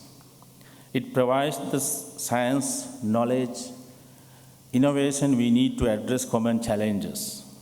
Though education plays a vital role in addressing these daunting challenges, yet, as the pandemic has shown, education is very fragile. At the peak of COVID-19 pandemic, 1.6 billion learners were affected by the school closures across the globe. So I think this unlearning is the key for changing us and move out from the crisis. Unlearning is giving up knowledge, ideas, and behaviors that are unproductive to live with. The new normalcy demands us to research into business processes related to health of the people and the wealth of the nation. It is the thinking of management gurus that any form of crisis create a conducive environment in organizations to make changes. In fact, all of us are paying for inefficiencies of many organizations, including the public. This turbulence forces all leaders in both public and private sector organizations to eliminate all type of waste that were hidden in the deep-rooted traditional business processes. And the time has come to challenge all these processes and make them lean if organizations are to survive in future. It is a fact that most business organizations have been overmanaged and overstaffed before the crisis. And we learn a lot, and we are managing most of the processes in a lean manner in most of the organizations nowadays. Just to have a few words about the future university. Learning to live with technology is extremely important for the future world of work. The digital transformation of our society is impacting our life in unparalleled ways. I'd like to have a few words about the new gen also. You know, it's Gen Alpha and Gen C. Population in the world is around 4 billion. The force generated by the new gen is huge, and the future of the world will be saved by them. In Sri Lanka, Gen Z population is 3.5 million, just entering the workforce. And Gen Alpha, nearly 4 million, 4.2 million, are now in schools. These both Gen Alpha and Gen C will outperform adults in the country in terms of technology, integrity, and the knowledge and skills in the years to come. New Gen has started challenging all of us being adults. As you know, the outbound mobility is increasing fast in the field of higher education. In 2018, the British Council predicted that outbound mobility from Sri Lanka would exceed 32,000. We have seen the number has already exceeded. And we are losing more than $1 billion US, those who are leaving from our country to have their higher education in other countries. However, future universities are promising and exciting. Many foreign universities are in the process of investing here in Sri Lanka. And we are also in the same process. Education itself must be transformed. Finally, I would like to highlight a few areas for your thoughts. Teaching and learning system to be integrated with new learning technologies and virtual platforms to enhance the real educational experience for our learners. This is a big challenge for teachers. Teachers will have to learn things faster than learners. Otherwise, teachers will lose their jobs, and unschooling is possible because there are lots of platforms are coming up for our learners to learn things. Real freedom of education is guaranteed through blended learning and flexible learning platforms with a variety of choices to meet the diverse needs of the industries and the future learners. No much interest in examination, but in assessment. Lecturers will visit universities and learners will visit universities to face the assessment and get certified themselves for their skill set. And they have already gained through the self-learning. So self-learning and peer learning is possible using different platforms. Lifelong learning opportunities are provided by universities in the process of upskilling and reskilling. Universities will force and have different challenges, and global opportunities are growing up. So global opportunities are coming immensely in the field of higher education. Universities will foster global collaboration and partnership in increasing opportunity globally. So finally, new social contract for education is a must. One that aims to rebuild our relationship with each other and with the planet and with technology. Thank you very much. And ladies and gentlemen, a personality obtained his BSc engineering degree with first-class honors in the year 2001 from the Department of Electronic and Telecommunication Engineering, University of Moratuwa, Sri Lanka, and Master of Engineering Science and PhD from the Western University, Canada. And his research interests are in the general area of computer vision and deep learning for vision. And currently he's with the Department of Electronics and Telecommunication Engineering, University of Moratuwa, Sri Lanka, as a senior lecturer. And he's a senior member of the Institute of Electrical and Electronic Engineers, IEEE, United States of America. It's my pleasure inviting Mr. Ranga Rodrigo.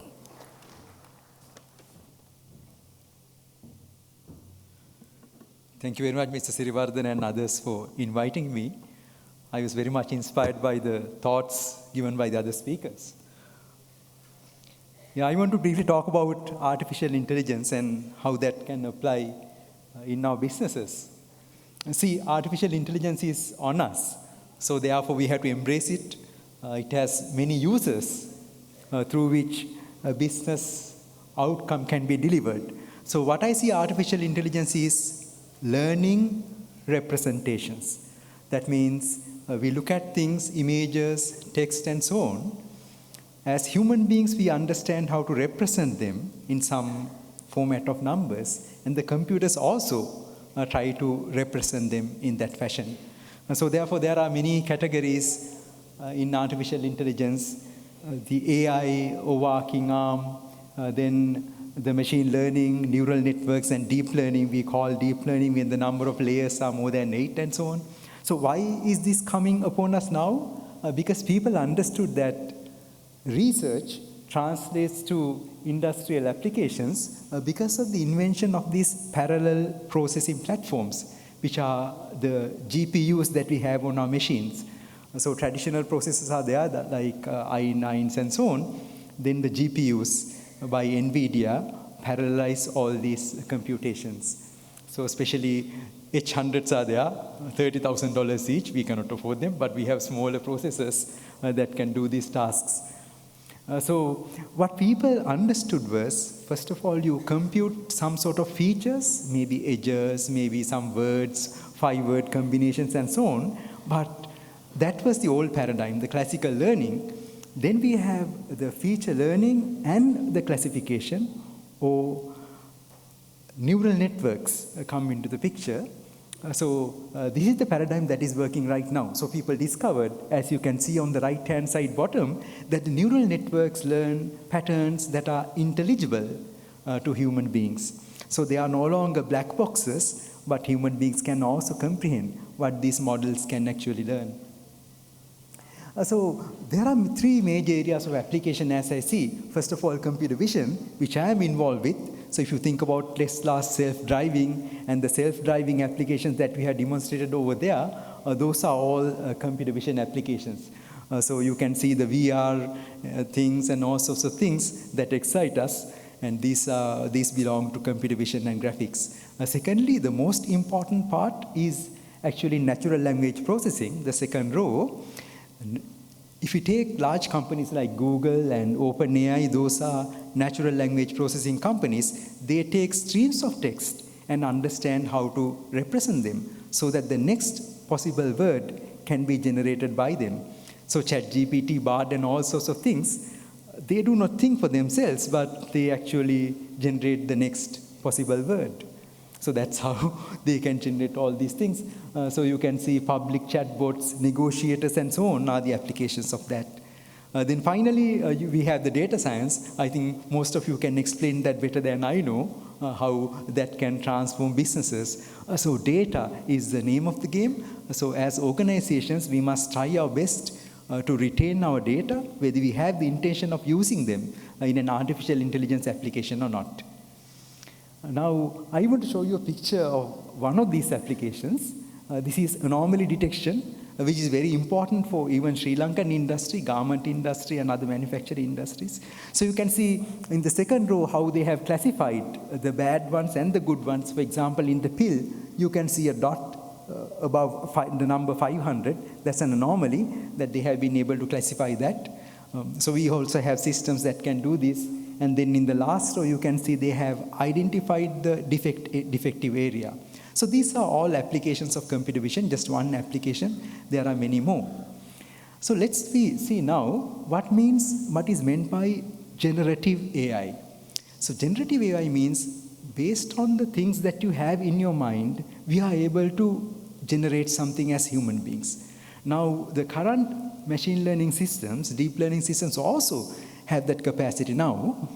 What they do is, based on their computations about existing data, actually the probability of existence of data, they also can generate something. Now that generation we can usefully use for different kinds of things like text generation on the first row.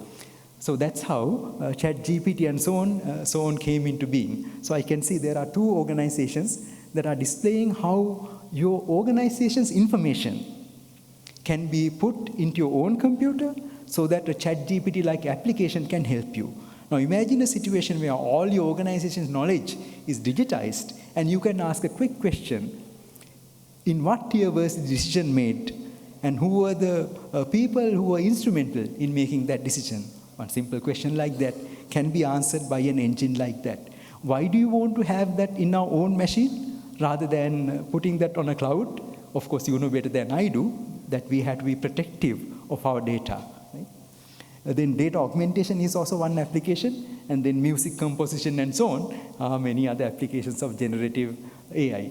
So let's see one famous application of generative AI, this so-called Midjourney. So I think some of you are subscribers to Midjourney. I don't have money to be subscribing to Midjourney. So these images, these characters, they never existed.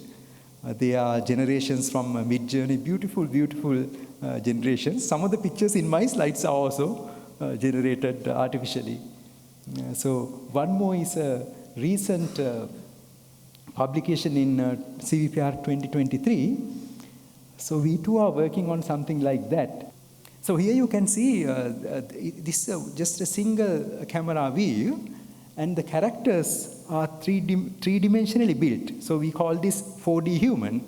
So you can imagine the possibilities that are there with a 4D human. That means if you want to dress up a character in a different costume or make an avatar to video by itself using just one single camera, these are now becoming possible. So all these are possible because of generative AI techniques that we have. Yes, it's very recent work, CVPR 2023. So we can move forward. So I thought of just talking about a very simple application where we can use in Sri Lanka, even a small organization like a restaurant like this. This is also an AI-generated image. Assume that we have the capacity to identify these people who are sitting in the restaurant. And then we are able to identify what food items that they ordered. Of course, we know that already. So we make note of those things. Not only on one day, on every single day, we make a note of things that people ordered. Then all of a sudden, 6 months later, we will have the capacity of answering questions like, what are the stocks that I should have ready for Tuesdays? What would a customer who ordered rice would order next as a dessert? And even more complicated questions like, what would make a customer return? That means even if we have the capacity to do so-called re-identification of customers. And then finally, what menu did the trick. So those are all possibilities. Now, there are some problems also, because high-tech companies still have the command of AI. So like Apple, IBM, Google, Meta, and so on. So what is the solution? I have written that next. Use technologies that enable small businesses to use AI. That means if AI means not coding, just having data, the problem is solved. So this is where we should move. So even small companies can support you in that regard. If data means AI, the problem is solved. That means we don't need AI professionals to code that for you. Then secondly, requirement of massive amounts of data. So people thought that you need massive amounts of data. It is no longer true because of the pre-training that we can do. ChatGPT itself is a pre-trained, generative pre-trained transformer. So like the brain, we hold a lot of data in our mind, then with few amounts of prompting, we would be able to get things done. So that's one paradigm, pre-training our models. The second paradigm is few shot learning. As a human being, if I am shown one picture of a violin, second time I'd be able to identify that. So that's learning by one shot. So it is possible now. These technologies have come into the picture. Then there is another problem. That one is when we try to apply AI, people think that they are going to lose the jobs. This is not true. The truth is actually with AI, our capacity to do more business will improve. That means we have to make synergetic teams with AI inside the team. That's what I wanted to represent in that picture also. The team is discussing with an AI. The AI is brainstorming for you, giving you data and so on. So therefore, it's a synergetic team. So therefore, data plus human judgment is what would drive a future company. So people will not lose jobs because of this phenomena. Then the final one, I don't have a solution. AI professionals are expensive. So that's it. Thank you very much. Thank you very much, Doctor, for that educative presentation. Well, we now have a lady who's going to be talking to us on a very important subject, and that of empathy. Well, she is aspirational yet accessible, with a charismatic and infectious stage presence, is a truly global leader and personality. A CEO, global best-selling author, keynote speaker, and deeply personable coach with over 18 years experience across 25 plus markets. Her commitment to her craft is both contagious and utterly authentic, capturing audiences instantly. Her passion to help make the world a more empathetic, valuable, and sustainable, connected place to be is as infectious as it is needed. And given her current momentum, she might just be the change we have been waiting for. So let's welcome that lady, Mimi Nicklin. My name's Mimi, as you just heard, and I'm really, really excited to be here today to talk about something that I'm incredibly passionate about, which is empathy, which is human understanding, but also something that so many of my colleagues today have touched on, which is communication, listening, working across multi-generational workplaces. Now, I've been in Sri Lanka about 3 years, and of all the countries I work in, this is probably the one with the largest discrepancy of age, from the chair-often man at the top, who in Sri Lanka may be in their 80s or 90s, all the way down to the young ones coming in at the bottom, who might be 17 or 18 years old. So that's what I came here to do today, to talk to you about that. But I want to start with a question. And that question is this: can you predict the future? Possibly with some AI, yes. I can, and I'll tell you why I can do that. Because the reality is, it's already here. And the fact is, everything will change. Because that is the only reality of a leader's life set. Many of the leaders today on the stage have said the same thing. Be prepared for nothing to ever stay the same. As leaders, we have to keep up with that ever-present, tumultuous change that is going on around us, not least of which is the people that we have to lead. So it really is the only constant in your lifespan. Now, with every industrial revolution, the world has changed significantly. Normally, that's due to technology or product. But in the fourth industrial revolution, which is where we are right now, it will be the people, society, that is changing faster than the products and the tech around us. So it's not just about the things you make, but the people you lead. And what that is doing is ensuring that you have to shift your mindset to lead a whole group of people in a brand new way. Lots of my work, in fact, nearly all of it, is in South Asia.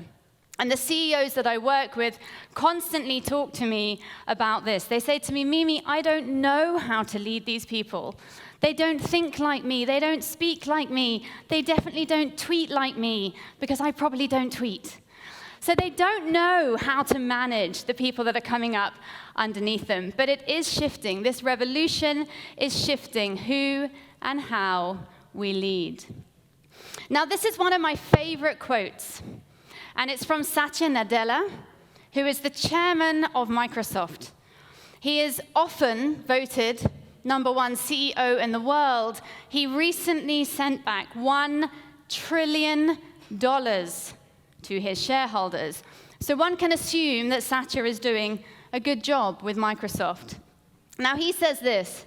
He says that most people think that empathy is something you reserve for your friend or your family, but you are wrong, says Satya, because it is an existential business priority.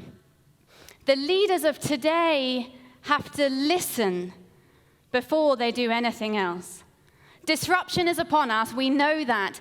If you are not listening to the people around you, you cannot keep up with them, I promise you. Because if you don't listen, how will you ever understand? Where is your insight coming from? Where is your human data coming from if you don't listen to your people? And there's lots of data that shows that as we go up the leadership ranks, we stop listening. The data doesn't know why. They don't know whether it's because of our egos or just because we get out of practice. Because as the CEO, as the leader, you have to talk all the time. You're not used to listening. But listening-led leadership is going mainstream. Today, if you speak to the top headhunters in New York, London, Mumbai, they're going to tell you that in the top 5 skills that large organizations look for in their leaders, empathy, listening, is up there. Today, to be a leader of a large organization, you have to be able to connect with your people, because gone are the days that you can sit at the top on your own. What I talk about is balancing humanism and capitalism. This is not about looking after your people and not worrying about the money. We all want to make money. This is about putting people beyond profit, not instead of. You can still make your millions. This is about balancing humanity and growth. Because if we don't do that, we end up in realities where we have the Great Resignation. Most of our workforce leaves. We have issues someone spoke about just now on our island here, where our talent is leaving. And we have issues, the small issue of sustainability, and our planet is crying. We have to find ways to balance your business growth with the people and the planet around us. That is organizational empathy. When I talk about empathy, that is what we're talking about. We're talking about understanding, and it will future-proof your business. If you guys want to keep your young Sri Lankan talent coming into your organizations and not running off to Dubai, which is where I was last week, and I promise you, half of them are there, and they keep saying to me, why are you going back to Colombo? I'm like, why aren't you coming? Right? If you want to get them back, you have to start listening to them. We have to start putting this emotionally intelligent, human-led leadership into our businesses, and this is why it is ranked as the most important leadership skill out there today. Of course, there are many. You have to be able to manage your business. You have to be commercially sound. But if you don't bring your people with you, none of that will matter into the years ahead because of this question. How can you lead anyone, a soccer team of children or a board of directors, if you don't understand them? How are you going to motivate them? How are you going to, it can't just be about money. And actually the data shows today it's not about money. When you speak to Gen Z about what they want, money comes number 3 or 4 on the list. Really it does. You have to be paid, we all need to make money. But the reason you choose a company and the reason you stay, it's not money. But if you don't understand what they want to stay in your business, how will you keep them? This is one of my favorite statistics. 79% of people, and this is 6,500 people from around the world, so it's not just 300 people in New York. 79% of them would change their role, their industry, and all of their experience just to find a leader that listens to them. I would argue that's why we saw the Great Resignation, or silent quitters, as we often hear them called. I know in organizations here on this island, I'm going to be really honest, the young people will come and tell you, I'm resigning because I'm emigrating. Give them a call in 6 months and see if they went anywhere. Most of them didn't. They just need an excuse to get out because they're too shy, they're too scared to tell you why they're really leaving, right? They want you to hear them. And if you want that talent to change your bottom line, you need to start listening to them. So we've talked about predicting the future, but what do we know about the present? What do we know about right now that you can take home and start shifting things? The first is this minor word. We need to evolve, not just Sri Lanka, all of us. We need to shift how we work. We need to shift how people see work. We need to shift how we recruit and how we retain. But we also need to listen. It is one of our most evolutionary skill sets. We cannot survive without listening. You can't build a cave shack out in the sticks if you can't listen to each other. We are pro-social animals. That's why the pandemic was so hard. We have to be heard. It allows us to survive, not thrive, survive. When you look at data of 2 babies with similar lifespans, the one that is not attended to, that is not seen, they have the same medicine, the same bed, the same functions, the one that receives no emotional care dies sooner. As people, we need to be seen and heard. I want to leave you with one short video that talks to this quote that has beautifully flown off the slide. I say this probably every day of my life. We are all more alike than we are different. Wherever you come from, whatever you look like, whatever age you are, we are all more alike than we are different. I want to play this one video to finish. Here we go.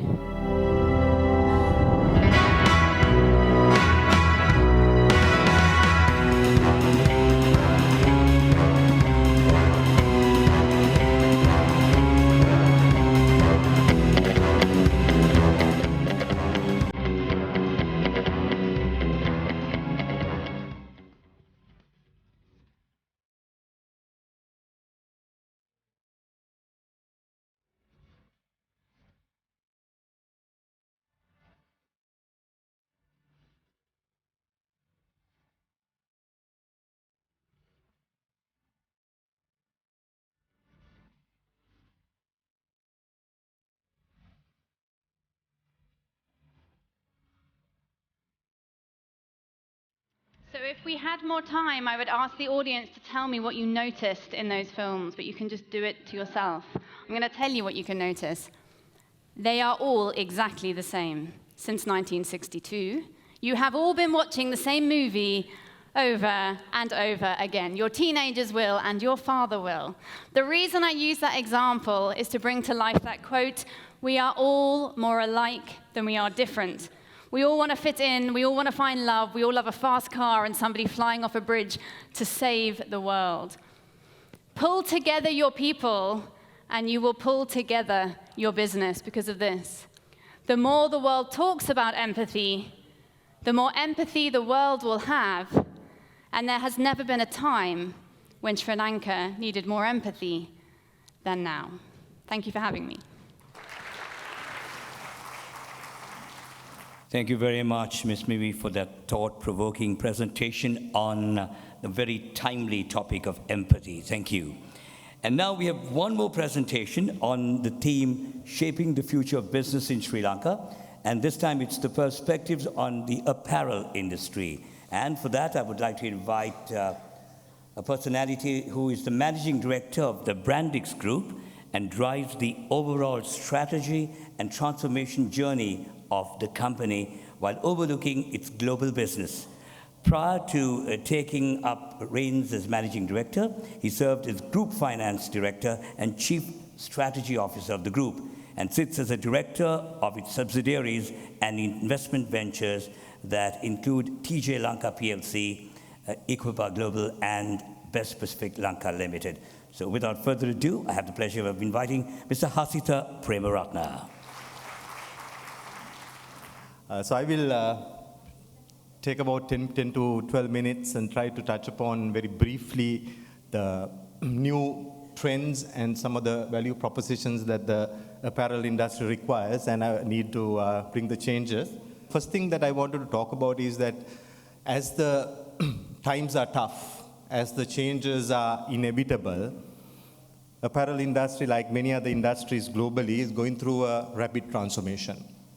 You'd have heard many things about the apparel industry in the last maybe 1 year, especially because the global markets are going through a significant slowdown due to heavy inventory positions, plus also the retail slowdown. And that has led for us to revisit ourselves and see how we have been operating. And when I talk about us, I'm not only talking about Sri Lanka, I'm talking about the global apparel supply chain. And generally, China used to dominate over the years, but lately there is a sizable portion of apparel supply coming outside China, or moving out of China. And one of the key things that we've seen is initially it was moving towards Vietnam in a big way. And we've had significant movements lately towards from Vietnam and then towards Bangladesh. Sri Lanka has been a winner to an extent, but of course we can do a lot more. But one of the things that have been always spoken about is that moving business out of a country which has it established for a long time requires not just order movement, but a lot of preparation. So today, the biggest challenges we are going through as an industry is how do we handle that cost competitiveness, and also on the other side, how we're going to look at the complexity that these products can come to the table as well. So I will quickly move, skipping a few slides. I'm going to move out of this few of these points and straight away get into the point I wanted to touch on. As a customer, when you look at the apparel industry as a whole, I think the biggest challenge that people are looking at is how the apparel industry is viewed and seen by different perspectives from the buyer's side. So a few things are there. I'm going to talk about 5 important points. In the interest of time, I'll touch on each of them very briefly. So first of all, the cost competitiveness. Now that's something that need a significant change into the way we do things. Firstly, talking about the productivity angle, because at the end of the day, when you talk about the cost competitiveness, the productivity comes in, and some of the productivity aspects are basics. So we need to address on one side the basics. I'll give you an example. People are talking about orders moving to Bangladesh in a big way. One of the main challenges that are going through is that in the Bangladesh environment, still the workforce is working much harder than in Sri Lanka. Of course, in the early 90s, we had that same thing. But today we have got kind of get into a matured mindset. And as a result of that, we've had our other interests as well. For example, if you take Bangladesh, they have a 60-hour legal approval to work per week, 60 hours per week, and they work 60 hours per week. And in Sri Lanka, we have legally 60 hours of per week to work, but we work 54 hours. Now that itself pushes you down straight away in the competitive channel, right? So that's something that has over the years have emerged, And because of the Saturday work, because of the Sunday, some of the family commitments and all these things, it has become a culture that we have reduced the work. So some of those things are basics which we need to look at, how we need to balance things off. But on top of that, it's also about bringing the new technologies and the digital and automation into the industry. Because at the end of the day, when you talk about cost competitiveness, it's primarily around productivity game. How do we bring our costs down at least 30% of what it is today? When I talk about 30%, I'm not talking about just bringing the cost down, but it is cost per unit down by 30%. So one side obviously is to bring the overall cost down, but on the other side, it's about making more units, more product within a shorter period of time. So that requires certainly a different aspect to be brought in. Certainly from the bringing the cost down, recent exchange rate depreciations have also helped, but we all know that that's short-lived because inflation keep catching up parallelly. So on one side, the cost competitiveness is a very important aspect. But cost is one critical factor, and today the productivity game is going to make a huge difference on how we are going to operate. The second point I want to touch is the innovation. Now, last 4 years, if you look at the industry, if you go to a US market to shop, or if you go to a European market to shop, generally you have more product which is coming with traditional, the older stuff. There's not much of a difference if you went in 2019 and then went back in 2022, not much of newness in the market. Why? Because we had COVID, so it was about selling and getting rid of the inventory. Then we had the recent economic crisis, which was building up inventory. Again, there's a lot of inventory in the system, so buyers have been working on significantly to push the inventory out. But today, there is a hunger for a newer product. The innovation has become even more important in the retail market. So the newness that we could offer is a critical success factor to get there. So again, when I talk about newness, as I said, it's more about how do we invest into R&D and get better product.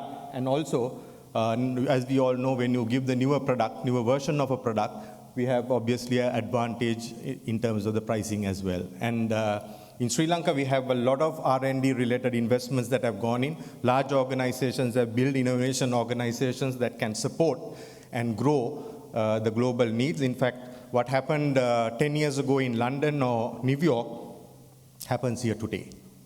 The global buyers, their designers visit Sri Lanka. Of course, we don't ultimately own the design. We call it co-creation because we create and then there is a change and then we jointly bring the product out. And that's certainly something that keeps you ahead. So that's another second aspect that we need to reshape in the industry and look at even more seriously.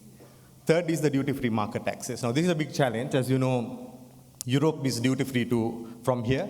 US is not. And of course, we have other parts as well. So India is a big market, big opportunity to look at from here. But as you all know, while it's a big ocean that's out there, it's very competitive and tough. It's not easy to get there and succeed. So we must not forget the fact that we need to also make profits, not just to say that there is a market out there. So duty-free access into Europe has certainly more potential to grow. And good news is that we have extension of the GSP Plus for another few years as well. And fast-growing Indian domestic market is an opportunity, but we need to diversify into more new markets. And duty-free is a very important factor there. Then moving on, the other big thing is the faster response. Now we need to respond fast to the buyer's requirements, especially to manage their inventories.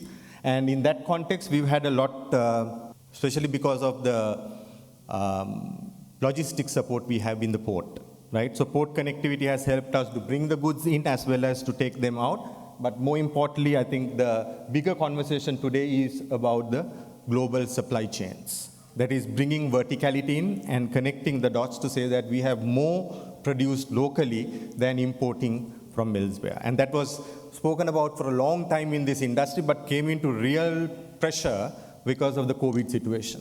You know what happened during COVID, right? Fabric is coming from China, sewing happens here. So the buyer says, I have geographically spread the risk between China and Sri Lanka, right, for the end product. But unfortunately, when China closes down, Sri Lanka has to wait, though we have the sewing capacity here, because we can't get down the fabric. So that made the localization of the supply chains even more relevant. So on one side, it's towards the faster response, secondly, towards managing the geographical risk spread. So both these aspects have made a difference, and today, if you look at faster response has become even more important, and Sri Lanka with our destination advantage, as well as supply chain localization, can offer a significant value proposition. And finally, something that has always kept the Sri Lankan industry ahead of the competition.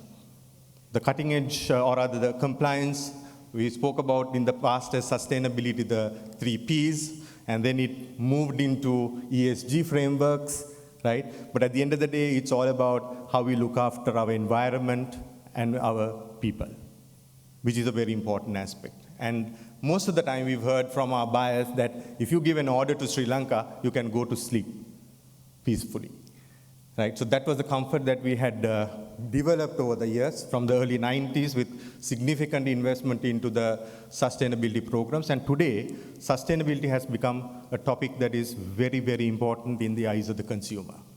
So that's something that we cannot relax on, saying that we are doing a good job or we have done a good job, because the rest of the world is catching out, particularly Bangladesh.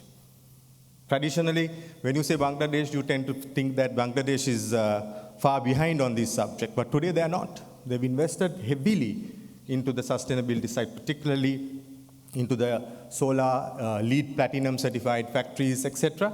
So they're catching up. So we have to be at the cutting edge of things. That's why it's not just saying ESG compliance, we have to move to the next level. We have to get our solar, we have to get all the other environmental waste management aspects, as well as the good labor practices we have, we need to take it to the next level. So these are the 5 things I wanted to touch upon. Of course, in that limited time I have, to say that if we want to shape the industry to the next level and kind of look at how we need to look at the next 5 to 10 years journey, these 5 areas need a top focus. And most of the large organizations in Sri Lanka today in this industry definitely focus on these areas, but it's also the SMEs that need to be supported and guided to get there. And the Joint Apparel Association is working on those aspects as well. But overall, in summary, what I wanted to say is that a transformation is needed in the industry at this stage to make those significant value propositions on offer to our customers. And good news is, customers see Sri Lanka as a reliable destination. So with that, I will wrap up and, of course, call out that the key industry players are on this journey, and obviously we need to keep doing that because the competition is fast catching up. Thank you very much. Thank you very much, Mr. Hasita, for that very effective and detailed presentation. And that takes us into inviting our guest of honor this evening to address you all. He has held various positions within the Ministry of Foreign Affairs and the Japanese government in charge of free trade agreement, sustainable development goals, and sustaining peace efforts, among others. His previous foreign postings include the Embassy of Japan in the United States of America and the Embassy of Japan in the People's Republic of China. He holds a Bachelor of Laws degree from the University of Tokyo and a Master of Arts degree from the Graduate School of Arts and Sciences at Harvard University. He has also studied at the Faculty of History and Faculty of Law at the Peking University. He has lectured at various universities in Japan and the United States and is a frequent speaker at policy events around the globe. It's my pleasure inviting our guest of honor, Mr. Kotaro Katsuki. He is the Minister and Deputy Head of Mission at the Japanese Embassy in Sri Lanka. Chief Guest, Dr. Nandalal Weerasinghe, Governor of the Central Bank, Mr. Anurasiriwardena, Chairman of the Global CEO Forum, distinguished speakers, panelists, ladies and gentlemen. It's my great honor to be here. I've been listening to fascinating stories during the past 3 hours. And it seems to be a CEO, you have to cope with whatever crisis. You have to be inclusive in the way you work. You have to keep up with recent technologies like AI and everything. And also I think Maruti Suzuki, President was mentioning that the CEO has to be prepared 24/7. I cannot think of any other job that is more challenging. So I'm very fortunate that I'm not a CEO myself. So that's my takeaway. So today I'm here more of a learning mode rather than sharing my views. But still, I think I'd like to share some of the reflections that I'm feeling while listening to the fantastic stories. So on the first half of the leadership in turbulent times, I think there are certain aspects that all the speakers were touching upon, and to make sure that your staff will be with you to make difficult decisions and other things. But one of the things I have learned in the past, especially from a mentor, he was telling me a good CEO is a person who takes good care of the shareholders. A better CEO is a person who takes good care of the customers. But the best CEO is a person who takes good care of their employees. I'm not sure if that is true, but that seems to have its truth. The other thing, when I was working in the headquarters promoting sustainable development and business, one of the findings was that Japanese business tend to be sustainable. If you look at companies who have lasted 100 years, 200 years, 300 years, even longer, we have found out that in most categories, some Germany is also very good, but in most of the categories, the number of companies, long-lasting companies, tend to be in Japan. And I think when we looked into the reasons of that, one of the features of Japanese business might be one of the secrets. And in Japanese, we say sampo yoshi. If we translate it into English, it's very difficult, but something like good for three sides. And what it is that firstly, doing a business, it has to be good for yourself, the company that is doing business by themselves. Then secondly, it has to be good for your, the person you are doing business with. That person has to be good. But also, that's not sufficient. It has also to be good for the community surrounding the business that you are doing. So most typically, that will be doing something good for the region that you are operating in. And I think these features kind of highlight, more, it won't be too much opportunistic. Rather, you'll try to share whatever revenue or income or whatever value that you create, and try to share it among, not by yourself, but with as many people as possible. So listening to the fascinating stories, it seems I'm kind of reaffirming some of the points that I just mentioned, and it seems it's also very applicable, especially among the successful CEOs who are gracing this event today. And then on the second half, the way ahead of business, already we have heard about education, AI, and then empathy, and also I think the Brandix approach to most recent business. In the context of Sri Lanka, I must say, well, governor is here, so he will give a better view of the current situation. But I think at this moment, the outstanding task is to get the debt restructuring completed.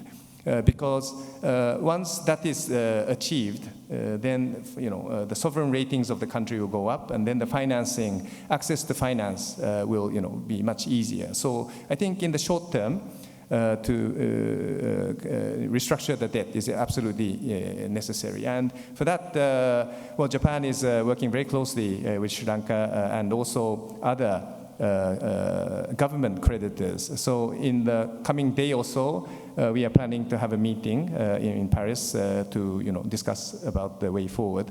And hopefully, so very soon, sooner rather than later, we will see a good milestone achieved.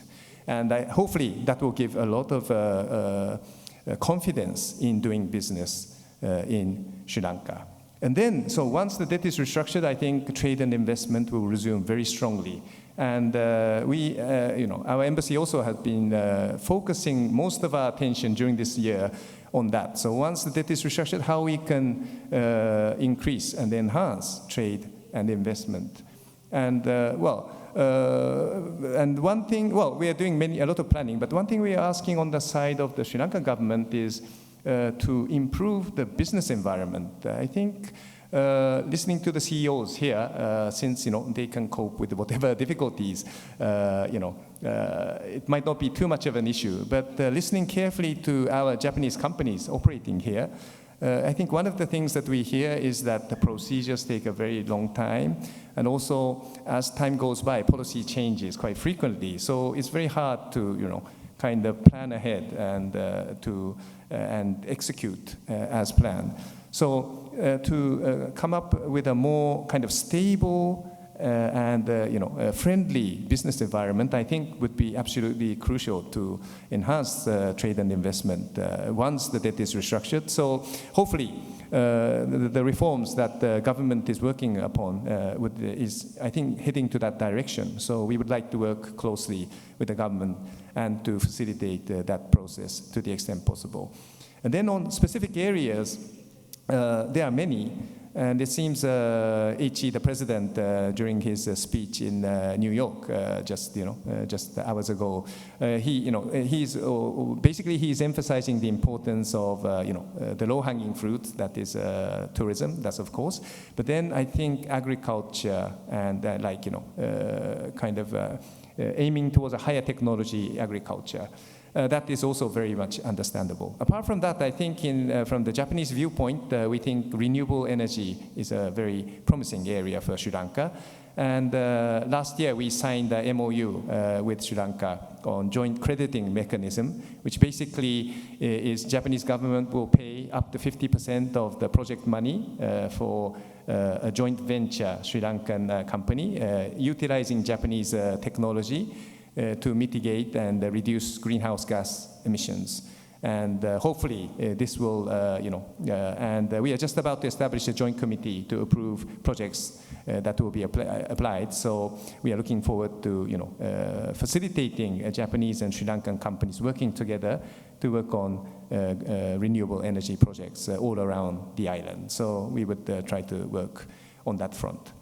And then with the viewpoint of the mid to longer term, one thing is, I think, also the Managing Director of Brandix also touched upon, I think, like free trade arrangements, that's also very important. And for that, we are very much aware that the President is advocating, for free trade agreements. And in the future, he also mentions about joining RCEP, which is ASEAN 10 countries, together with Japan, Korea, China, Australia, New Zealand, 15-country free trade agreement, which, if does happen, will integrate Sri Lanka into this global or regional value chain, and also will facilitate market access into emerging markets right around, very close to Sri Lanka. So if that is the policy direction of the government of Sri Lanka, then Japan is ready to help, work along those lines. This is very important, I think, and hopefully that will move forward.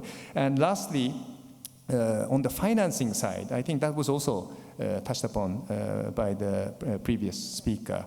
When we were working on sustainable business, so basically what our government tried to do was to work closely with our business community to really benefit from the ESG investing movement, because basically, as I kind of briefly explained to you, Japanese business is the attitude is a very kind of sustainable one, and so I think if Japanese business do well, they will be able to unlock a lot of the ESG investing money in their favor. Especially, this will happen typically for a listed company who have their stocks on the market. That will be directly bringing in the ESG money into their favor.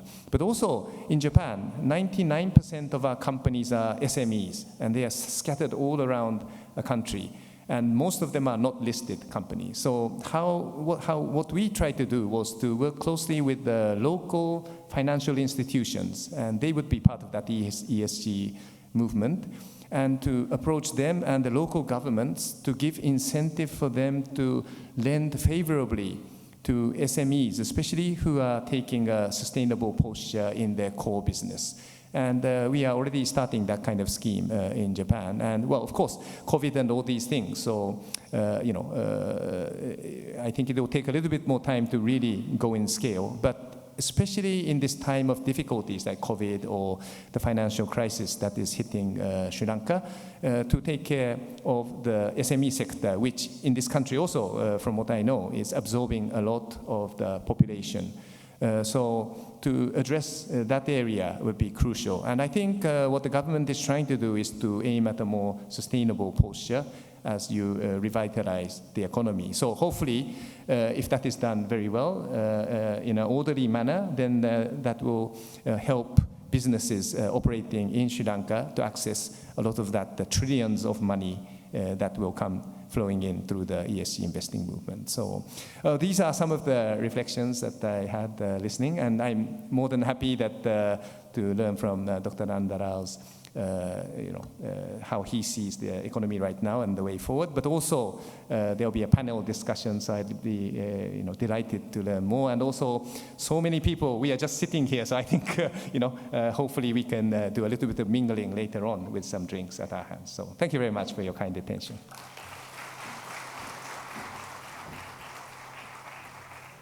Thank you very much, Mr. Katsuki, for your insightful address.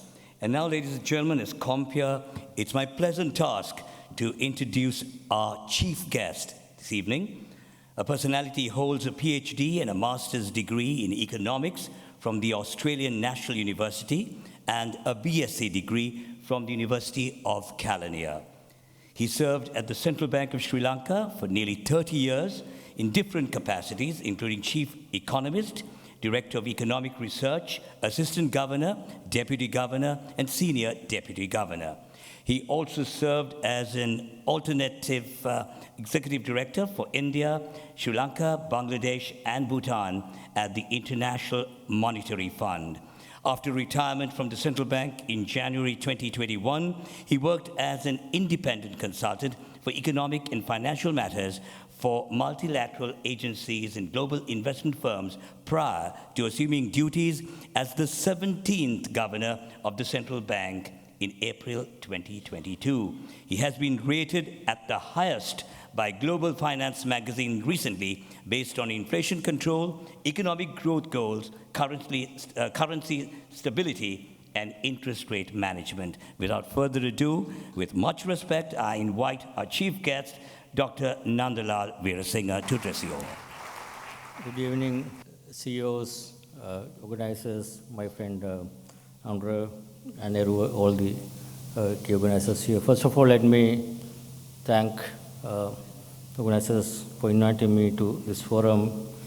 But I was wondering, this is a private sector CEOs forum, and what should someone like me, the public officer, come and tell you? I think that's a bit of a, when I listened to some of the talks that I heard, I have to admit this is mainly, the Global CEOs Forum is mainly for the CEOs of the private sector, I guess.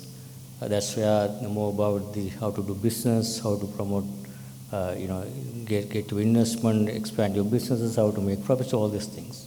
And how to run your businesses, how to access markets, all are completely private sector business. I should say I am not an expert on that.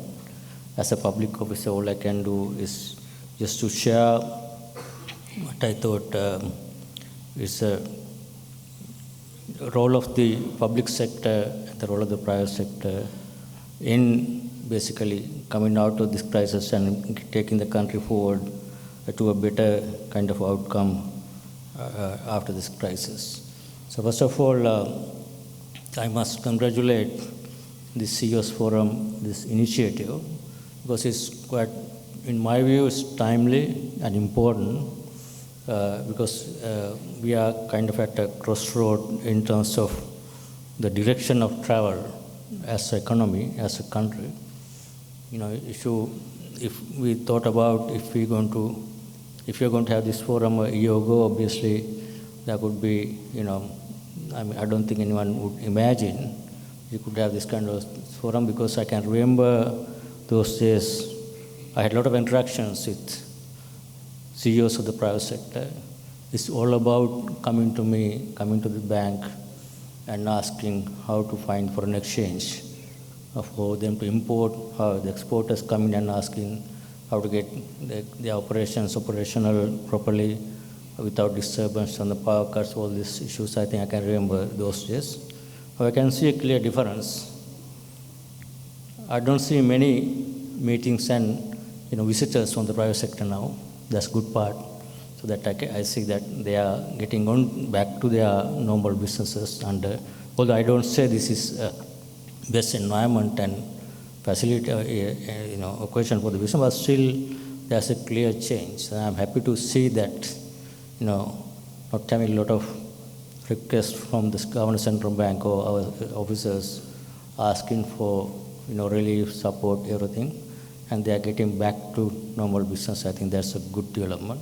This is why I say it's good timely, because now there's a long way to go.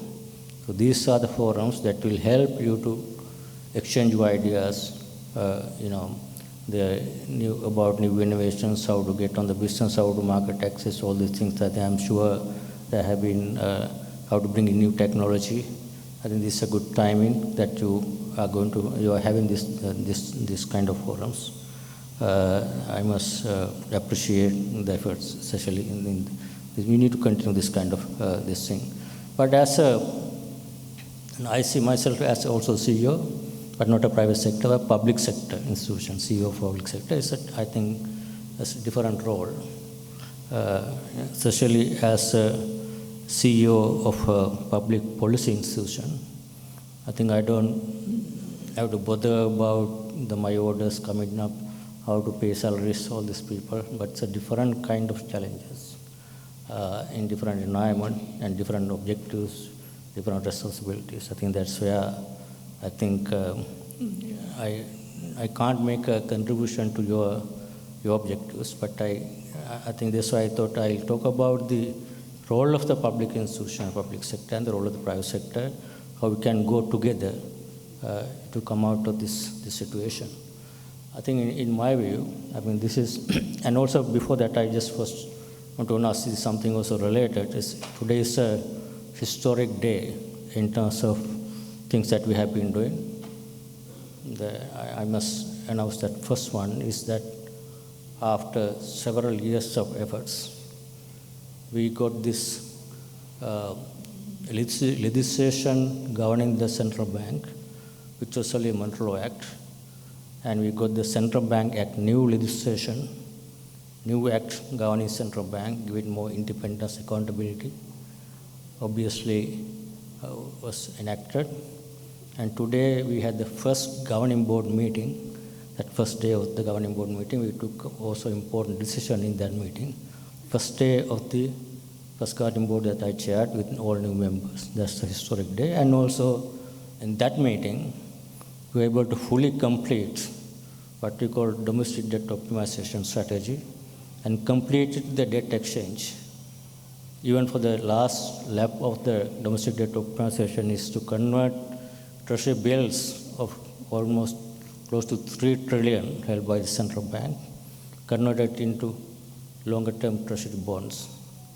So that was also completed today, settlement happening tonight. From tomorrow onwards, government will get the full relief out of domestic debt optimization.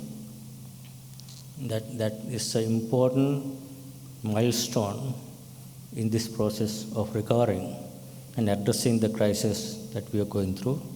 Partly, first crisis that I mentioned is a sovereign debt crisis. It's not private sector debt crisis, not the private firms, but the debt crisis of the sovereign debt. That's how the first one. In that process, first part, from our part, domestic debt optimization now fully completed today. And then, obviously, as Deputy Ambassador mentioned, next part is to complete the external debt restructuring to restore what we call the sovereign debt sustainability, which is most important part for everyone, all of you to get your normal activities and for you to be able to do business. Without sovereign debt sustainability, I don't think we can address all the situations. That's why it's important, the historic day today in terms of that process. And then why that is important in this process is that because now when you think about the crisis we had, is one is a sovereign debt crisis, government debt crisis. Another one is the balance of payment crisis, lack of foreign exchange earnings by the country as a whole, mainly that is the private sector, foreign exchange earnings. That's two parts. But there's a root cause of this whole crisis is basically government sovereign debt crisis, basically, build up over a period of time with very high fiscal expansion, lack of fiscal discipline, then led to higher debt. And obviously, that's why it's important to discuss about the role of private sector and public sector. Why we came into this situation is that there was a confusion between the role of the private sector and public sector in the development of a country, where the government, public sector, has been engaging in a lot of businesses, activities that private sector is supposed to do in the past. For example, the historical, even now, a long period of time.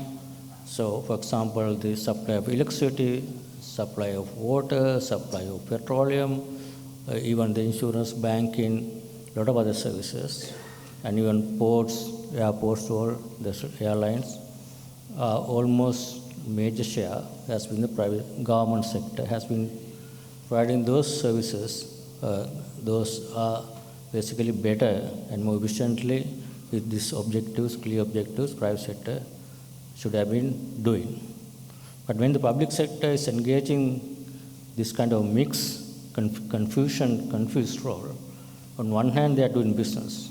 On the other hand, public sector is supposed to provide the enabling environment for the private sector to conduct their business in a much more efficient and open and competitive basis. There is a conflict of interest when public sector as a regulator, facilitator, also engaging in part of doing business, obviously there is a conflict. We see that all the sectors, even sectors coming our regulation, can see banking sector. We have large share of state banks. As the owner of government has a big shareholding. And there's a nexus between the banks and the state-owned enterprises where the two state banks are exposed to the businesses conducted by the government-owned enterprises like CXC Board, Sri Lankan Airlines, CPC. And there's a conflict, and there's exposures, and there's an influence, so that is not the best model to work. Unless you have a proper regulations, proper supervision, proper legal structures, those are not going to work. That's what we have seen in this country, where this public service delivery on commercial basis, government is trying to do that. That has always been a failure in a lot of areas other than, obviously government has responsibility to provide health, education, social safety nets, other essential services, provide support infrastructure, provide, facilitate business environment, reduce the barriers, address the rigidities in the land markets, address the rigidities in the labor market, so that people, private sector can do that business going forward. So we have failed, in our model, we have failed that. And that's how, for a period of time, government has been trying to engage in this. It's just a build up huge debt without having a proper returns because those are inefficient operations. Now we ended up in debt crisis. So now this going forward, this is why we are trying to address that part. But addressing the restructuring debts, government debt obligations would not itself solve the problem unless you address the root cause of that thing, is that government is trying to engage the activities that government should not be engaging. That's a key lesson going forward. There's obviously I don't think government has any space going forward after the restructuring. People who gave us credit, who gave loans and credit to the government would certainly will not be doing it again if we do the same thing again. That's why going forward this has to be changed for us to sustain. That's why I think going forward, that's why I think this forum is important. There will be a lot of opportunities. Government will be gradually moving away from this, and government should be able to open up opportunity space for the private sector to come and participate in a more competitive, open and transparent basis. And this is where the private sector role going forward, there will be a much bigger role going forward.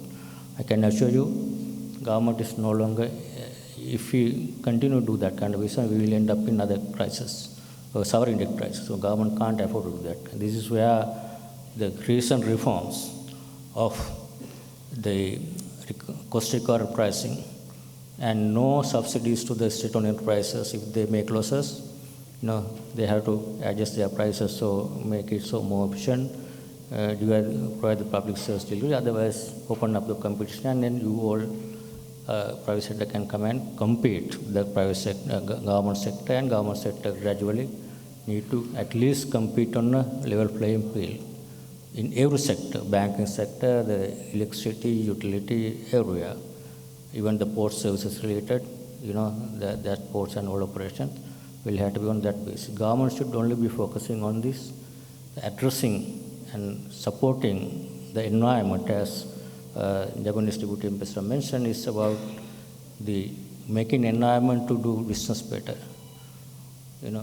Cutting down the regulatory barriers and cutting down the times that you need to spend.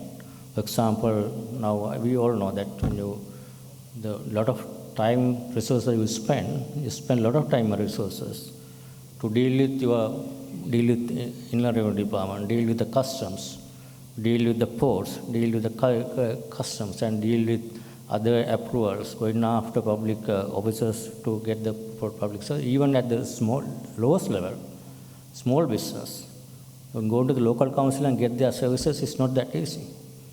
Your resources are allocated, and that's why our businesses are less competitive compared to a lot of other markets, because your cost is basically mainly because of the difficulty in doing your business. I think that is the main role the government should be focusing on going forward, so that will make the key thing that was mentioned is cost competitiveness is the bottom line of any business. And also other part, the government responsibility is to, that's one part of government role, bring down the role of the government, bring down the burden of the government, get less involvement in the business activities, and do the facilitation role. And then government resources can be diverted to more towards health, education, necessary public services. Government has responsibility to do that. With that, I think there will be a better environment, more social safety net, looking after poor and vulnerable, and make the people who earn more to pay taxes and have proper systems in place. That's one part. And the other part is the what they call balance of payment price that we have been going through. That is also related to the fiscal deficit, what we call trend deficit story. When the government is trying high fiscal deficits, that will translate into high current account deficits and low reserves, and the high kind of volatility in the exchange rates and volatility in the interest rates. Those are the outcomes of those policies. And then obviously the institution like us, the central bank, and the government has a role to manage and maintain a stable macroeconomic environment so that you have a predictable, consistent policies going forward and clearly open and transparent basis. I think and also because of the balance of payments, what we have in long time is that even as a private sector, if you look at our Sri Lankan private sector focus on the business is mainly the domestic-oriented businesses as a share of GDP. For example, we are saying 20 years ago, export to GDP was 30-35%. now come down to 15%, which means economy has expanded, but not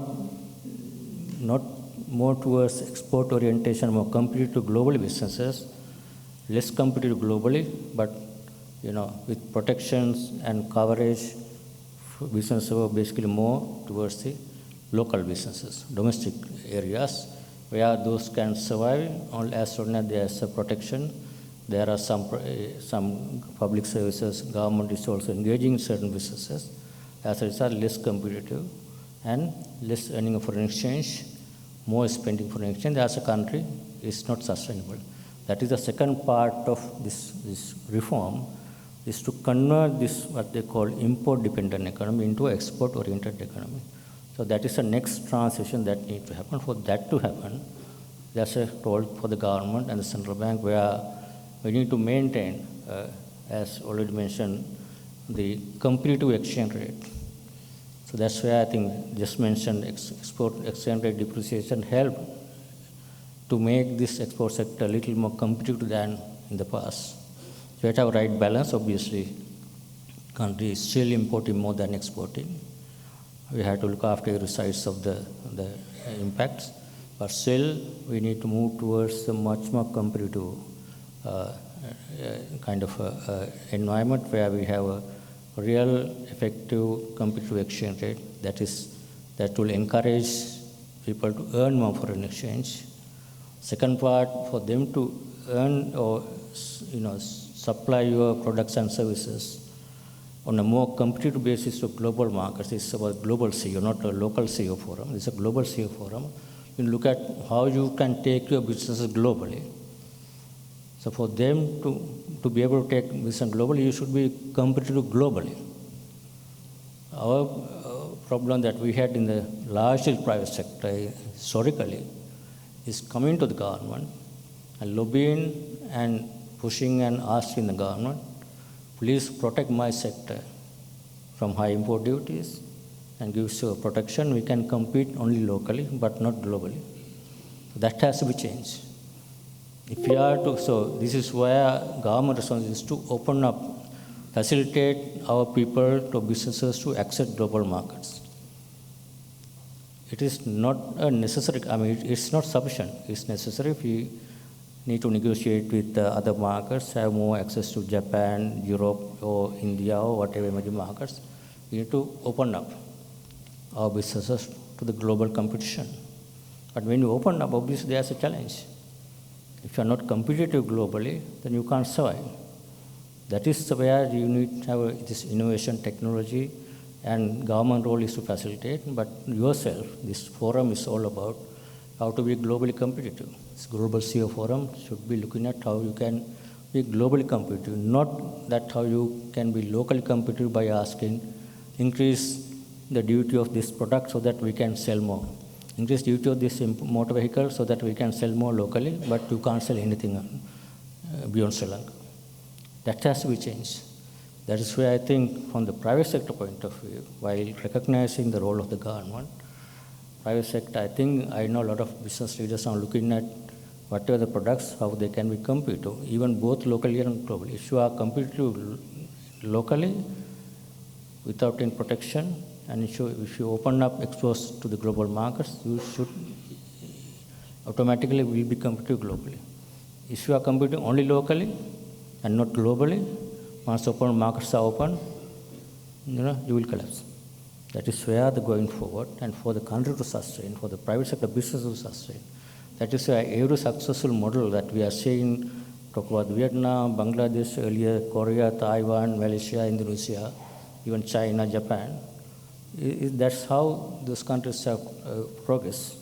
Without that transition, without that transformation and thinking by the private sector, I don't think basically we can make a significant sustainable progress going forward. This is, I think, two parts. I think this I'll stop here. First part is the role of public sector, and I say our facilitation role by the public sector, and the role of the government's private sector is to make use of the opportunities and be competitive and be ready to competitive and ready to open up markets, and then use all the technology, new innovations, to be competitive as a global player, not a local player. Thank you very much.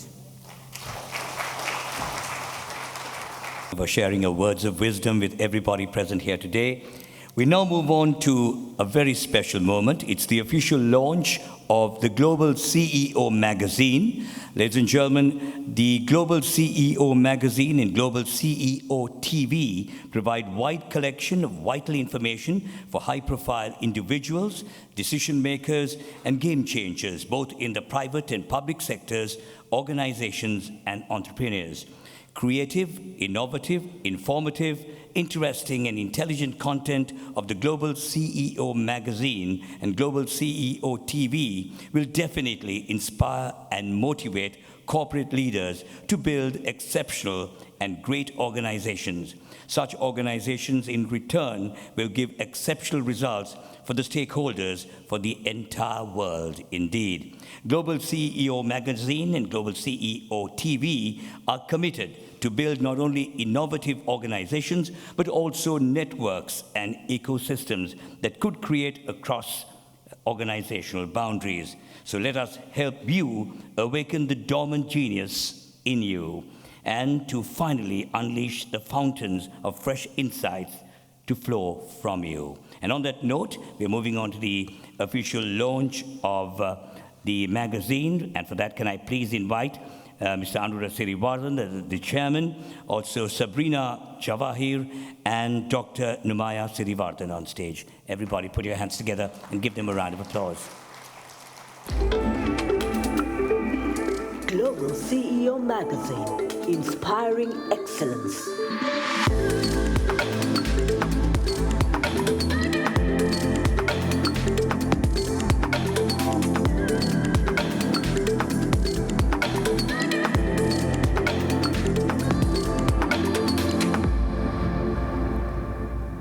Global CEO Magazine, inspiring excellence.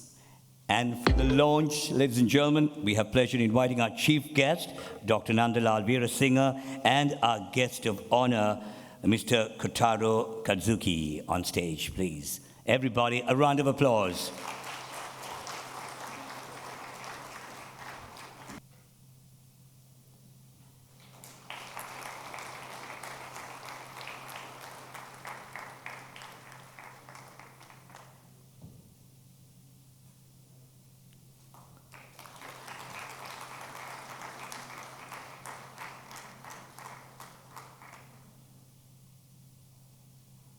Thank you very much.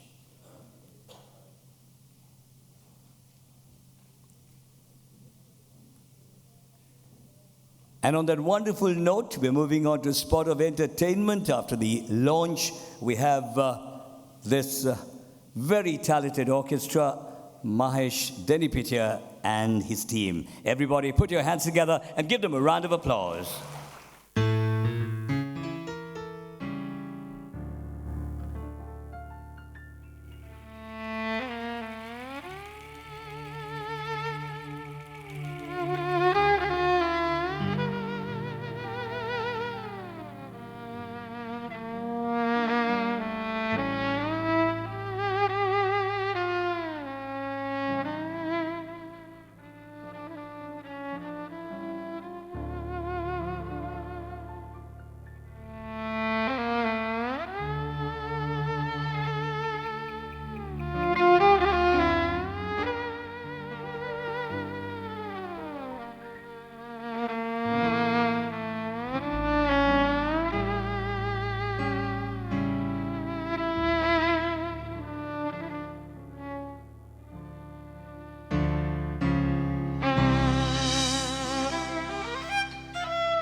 Ladies and gentlemen, a special announcement. We've only got a few copies of the magazine that was just launched.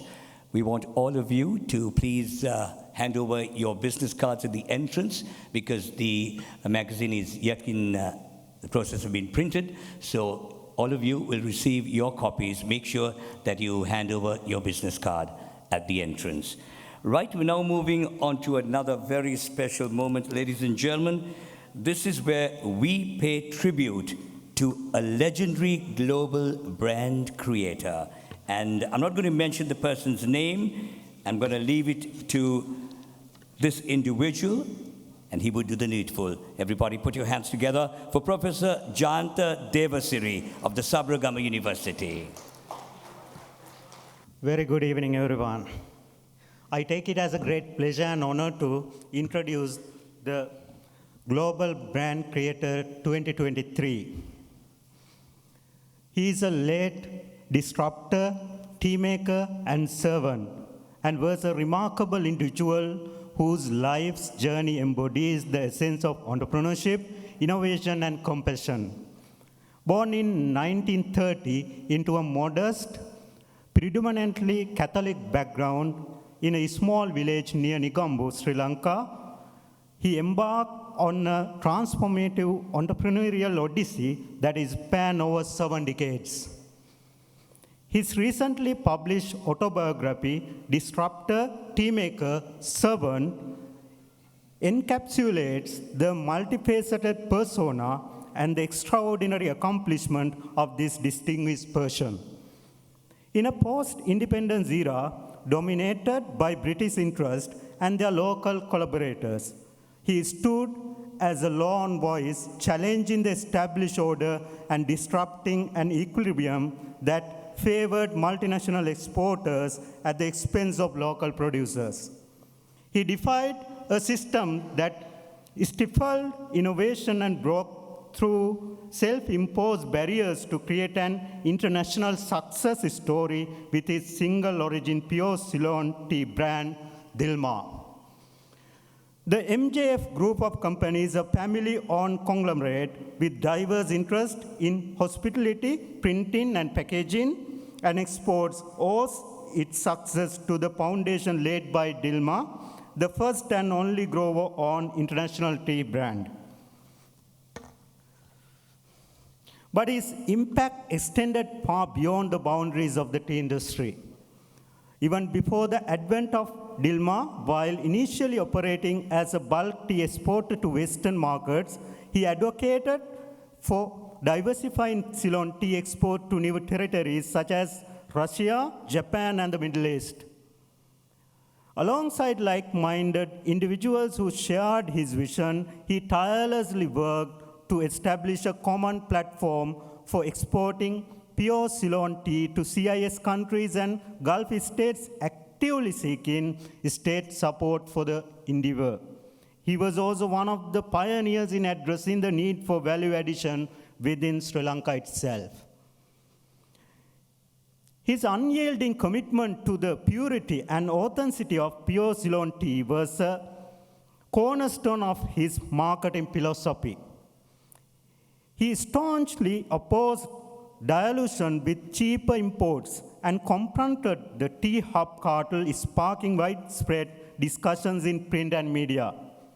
His unwavering advocacy for marketing pure Ceylon tea at a value commensurate with its true worth reflected his dedication to the industry's integrity.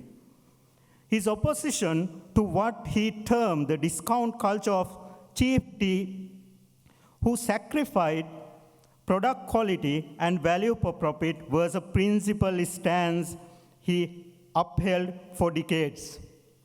He recognized that this practice perpetuated inequality and diminishing opportunities for disadvantaged workers and producers in the developing world.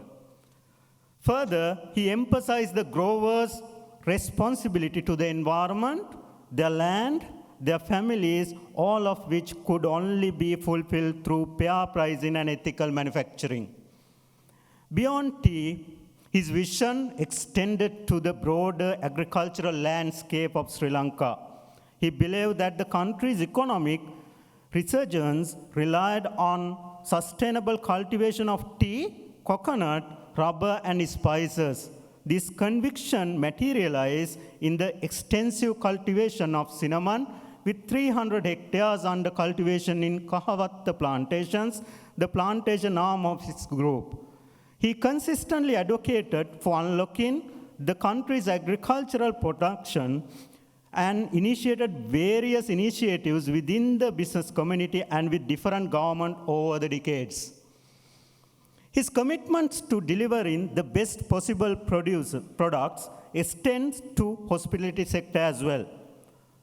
Resplendent Ceylon, the group hospitality segment, reflects his passion for excellence with exclusive properties in Dikkoya, Muskelia, Veligam, and Yala, all admitted to the prestigious Relays and Charities Association for their uncompromising quality.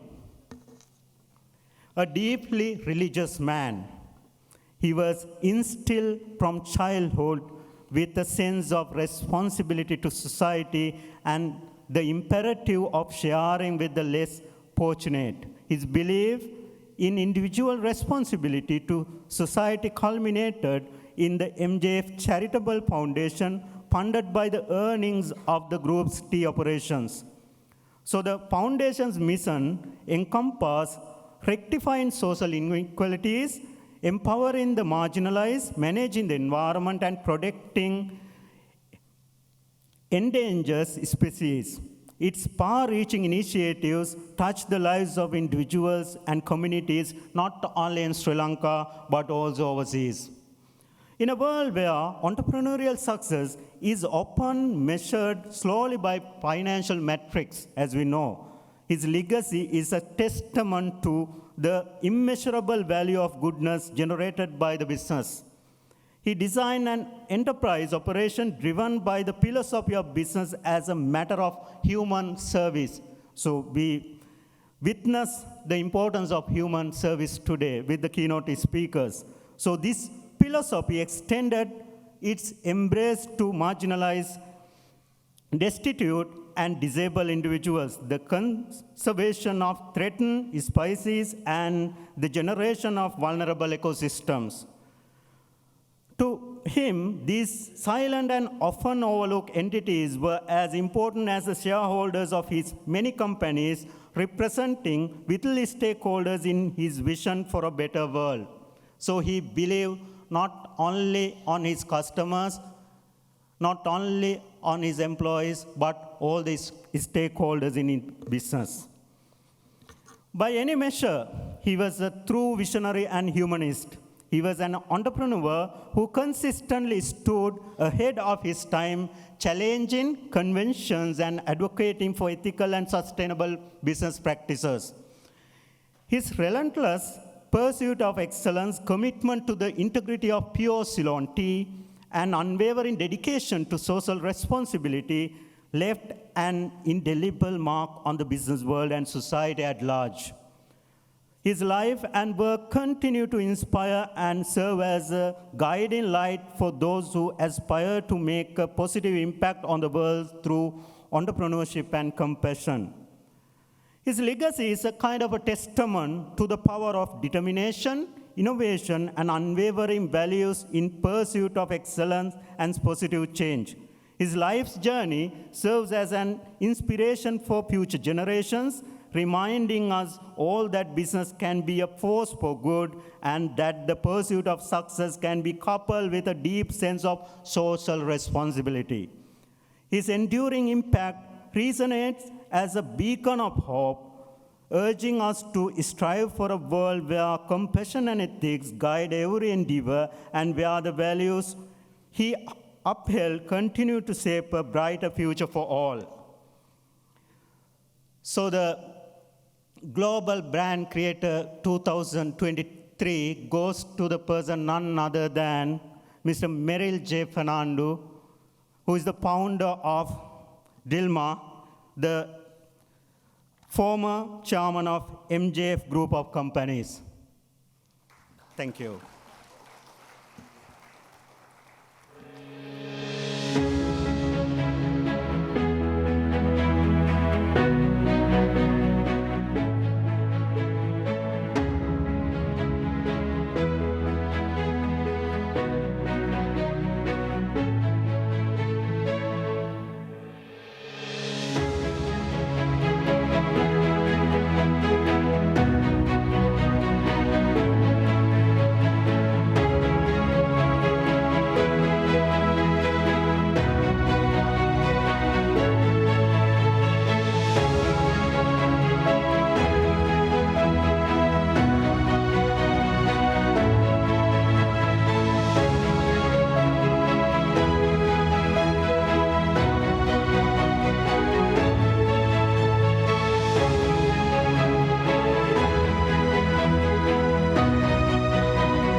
Ladies and gentlemen, this is where we recognize this great, legendary global brand creator, the one and only Meryl J. Fernando. And we move on to this very special moment where we present a memorable plaque. And can I please invite our chief guest, our guest of honor, also Mr. Janaka Abesinghe, CEO, SLT Mobitel, Dr. D.M.A. Kulasooriya, Director General, NIBM, Mr. Ahmed Ikram, Managing Director, Emerald International, Mr. Dilanka Karunaratne, representing the Chairman of Auto Bathware, Mr. Malinga Arasakularatne, CEO, Econ Travels, and not forgetting the Chairman of this event, Mr. Aruna Sirivardhana. Can we have all of you on stage, please?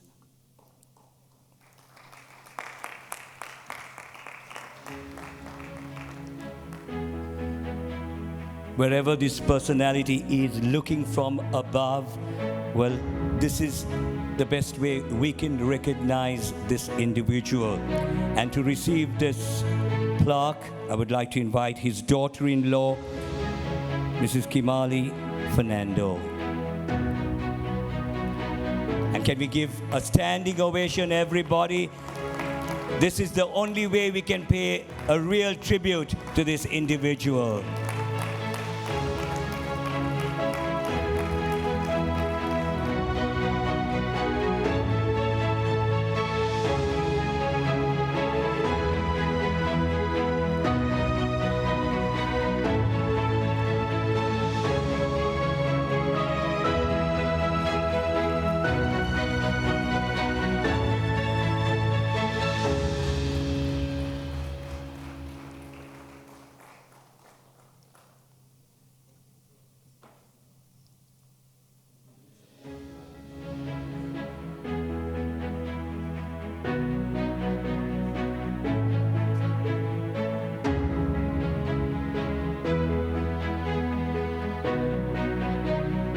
Thank you very much.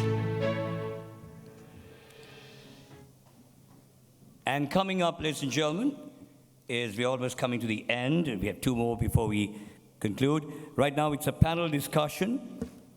We'll make sure that all the chairs and the tables are placed. Okay, without further ado, let me invite our moderator for the panel discussion, Dr. Samantha Ratnayaka, Senior Management Consultant, Postgraduate Institute of Management, Sri Lanka. Everybody put your hands together. Give him a round of applause. And the other panelists, Mr. Revan Wickramasuriya, COO, Port City Commission, Mr.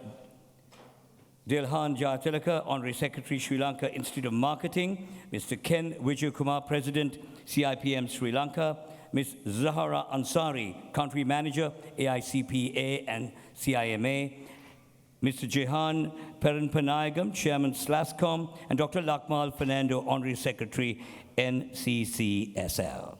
Everybody put your hands together and give them a round of applause.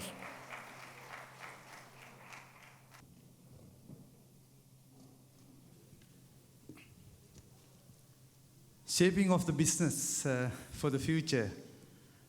So here there are two aspects when it comes to looking at the mindset, the skill set, and the behavior set in terms of understanding one side. The other side is creating the value. So good evening, ladies and gentlemen. It's a very challenging time, so in line with the theme, so we are coming to a panel discussion. In fact, I would say that symbolically we'll take about 20 to 25 minutes kind of a discussion in that sense. So here, according to the MC, there are 27 professional bodies have converged in this global CEO forum. Out of that, here we can see that there are 6 representatives, but mainly, so apart from the port city, so other 5 representatives are there. So what I would say that to make the housekeeping in order, so rather than going for a detailed discussion in terms of setting the tone, in the first round, probably I'll start with Port City because the investment dimension.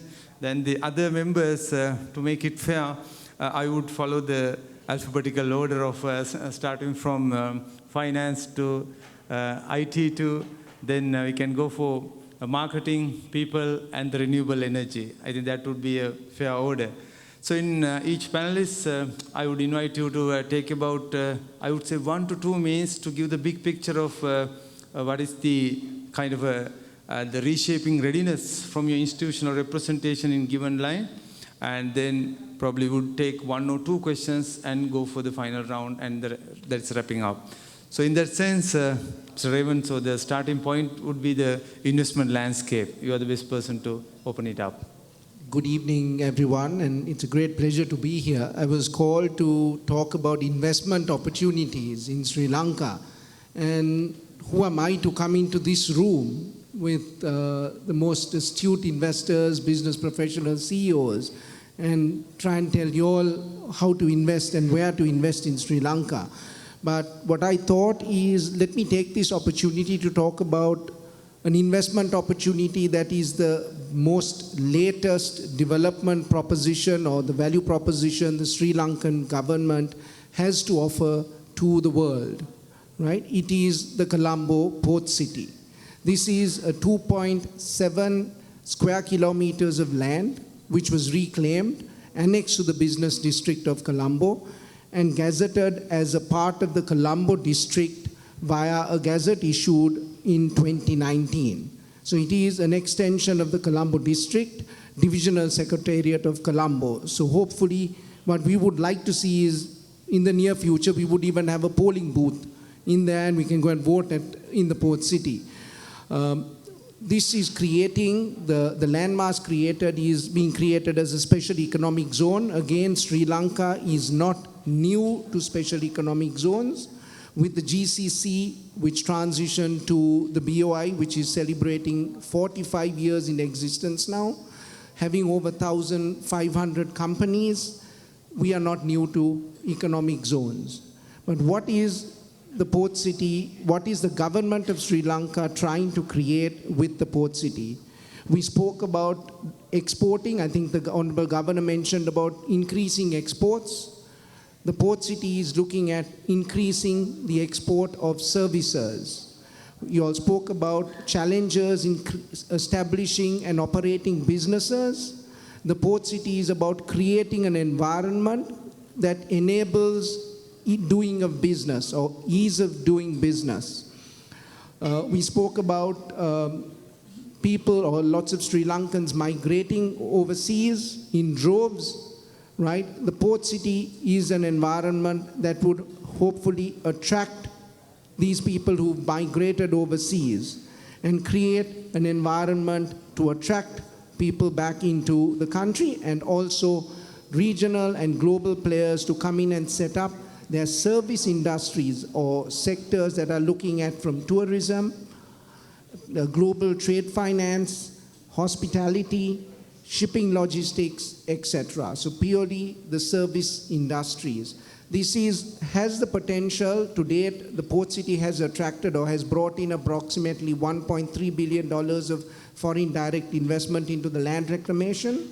The next phase, which we are about to launch or starting off, is what is called vertical constructions across the land acquisition or the land leases and the infrastructure coming up is a potential investment of about another $12 to $13 billion, which we expect to see a $24 billion contribution to the GDP of the country.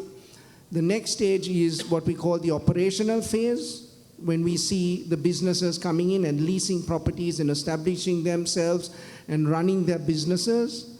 That is the next phase, which we hope to see happening over the next 2 to 3 years.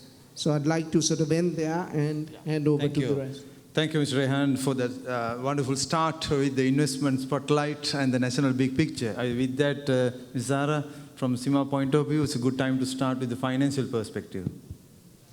Thanks, Dr. Ratnakar. So it's very interesting times across, even for the finance profession, not just in Sri Lanka, but across the world. Lots of things are changing. In fact, finance is said to be at an inflection point. We've moved on from being cost-controlling people to actually the ones who are creating and adding value into businesses. So I sincerely hope those finance professionals here and their leadership that's here, if they've not got onto that journey, it's high time they did, so that they can, get that value creation happening even for our country. And thus, I'm sure Port City has amazing opportunities out there. Probably if you have a CGMA within your organizations, get that person to check out that whole thing. I know a few secrets as well, because the chairman is of course a CGMA, right?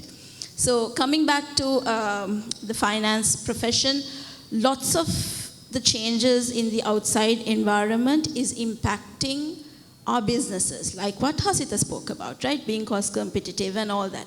But are all our businesses geared up for that? For those who are familiar with the CFO role, are you all also aware that Forbes, McKinsey, World Economic Forum, everyone's talking about the other CFO role, which is the Chief Future Officer. And no, that guy is not supposed to be, that guy or girl, is not supposed to be predicting the future, but rather preparing the organization for that future, how to deal with it, how to deal with the kind of challenges that come. So we at AICPA and SEMA, we are working towards upskilling our talent. I'm very, very proud to say we still hold the second largest community of CGMA fraternity across the world, second to just the UK. So we are very committed towards making sure that it continues. We give off the best talent to this country. And of course, yes, there will be a lot of talent moving. A lot of migration has happened since, unfortunately, Easter Sunday times. But the numbers are stable. And we will continue to upskill them and provide that kind of skilling to any business professional for that matter. Thank you, Ms. Sahara. I think the key message is that the chief future, the future connector. With that, let's move to IT and the BPO industry. Mr. Jahan, you are playing a bigger role there. Today's event really made me proud to be a Sri Lankan because it really shone a light that Sri Lanka is open for business. It highlighted our resilience, our leaders, our success stories, the innovation, and the spirit of Win Sri Lanka. And that is really reflected in the IT BPM industry, which has been absolutely resilient. All of our customers said throughout the crisis that they saw no difference in the service levels. And we have continued to grow. So the industry is estimated to be USD $1.7 billion in export revenue earnings. Our workforce has increased to 144,000. And throughout the challenges, we had some large global players like EY GDS. We had Emapta from Philippines. We had Australian-based BCS coming and setting up in Sri Lanka because they saw the long-term potential and the value in this country and in our industry. Over the last couple of weeks, we have been privileged to meet the board of IFS. They have recommitted to Sri Lanka. They have recommitted to grow in Sri Lanka. We've had investors from Norway coming in from 99X.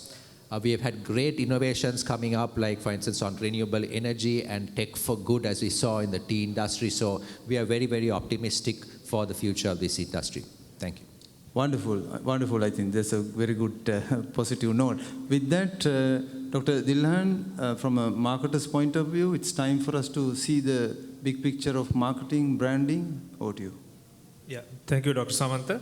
So, of course, Sri Lanka Institute of Marketing, many of you see it as an entity with a lot of glitz and glamour with the events and the award ceremonies that we organize. But having said that, our core is education, marketing education. Not only that, and many of you may not be aware that Sri Lanka Institute of Marketing is incorporated by an Act of Parliament, and we are the national body for marketing. So we have a larger role to play in terms of the future business in this country. And of course, we act in many ways, and we touch base on the marketing knowledge, more than marketing education, we would call it marketing knowledge from the grassroots. For an instance, we have a program which connects the rural community in this country, spreading the word of marketing. So the rural community which is engaged in micro and cottage industry, we make sure that they know the hang of marketing so that businesses can come up slowly, but they will also learn the art of marketing and it will get promoted. And also now, for long years, we actually, many people do not target the school community, the children who would be the future generation of this country, taking the responsibility. So we have a program that is approved by the Ministry of Education. We are taking not only marketing, we are taking entrepreneurship to schools. So now we have a system where we no longer have commerce societies, we have entrepreneurship societies in schools. So from the small age, we are teaching entrepreneurship practically. There's no theory, there's no syllabus. We are engaging them in activity-based learning to develop entrepreneurs. So SME sector, we talk about heavily on SME sector development and how people can be creative and entrepreneurial. We are doing that from the school base. And we target through this initiative all the schools in the country, state-owned schools. And apart from that, now our core focus of doing all these is, now I'm sure many, or if not all of us, when you grew up, being a marketer had not been in the bucket list of professions for the child's ambition in our parents. What we want to do is drive that forward. So future parents will have becoming a marketer as a respected profession for their children. It's no longer being a doctor, engineer, accountant, or a lawyer. Being a marketer will be in that level. So that's what we are driving towards. And also in terms of connecting to business growth, and we also consider women in leadership. Many years for now, we talk about women in the workforce. Now, how many females are leading corporate entities, large organizations in Sri Lanka? We are empowering that, and we are programmed to specifically make sure that many females come up in the ranks and become leaders of corporates where they work, or when they move out and for better prospects, when they become board level citizens, targeting the females in the age group of 25 to 45. So those are the key things that we do in terms of connecting marketers' role to develop business in the country, I would say.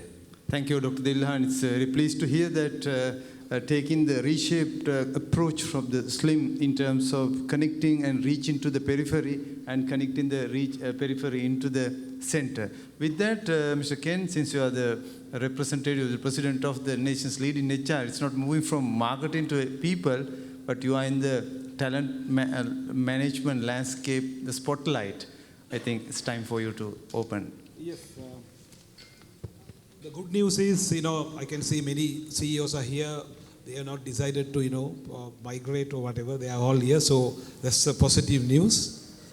But the bad news is Sri Lanka issued all-time high of 874,955 passports last year. Foreign Employment Bureau, more than 300,000 Sri Lanka country with secured jobs overseas in 2022. 700 doctors, including some medical consultants, migrated in 2022.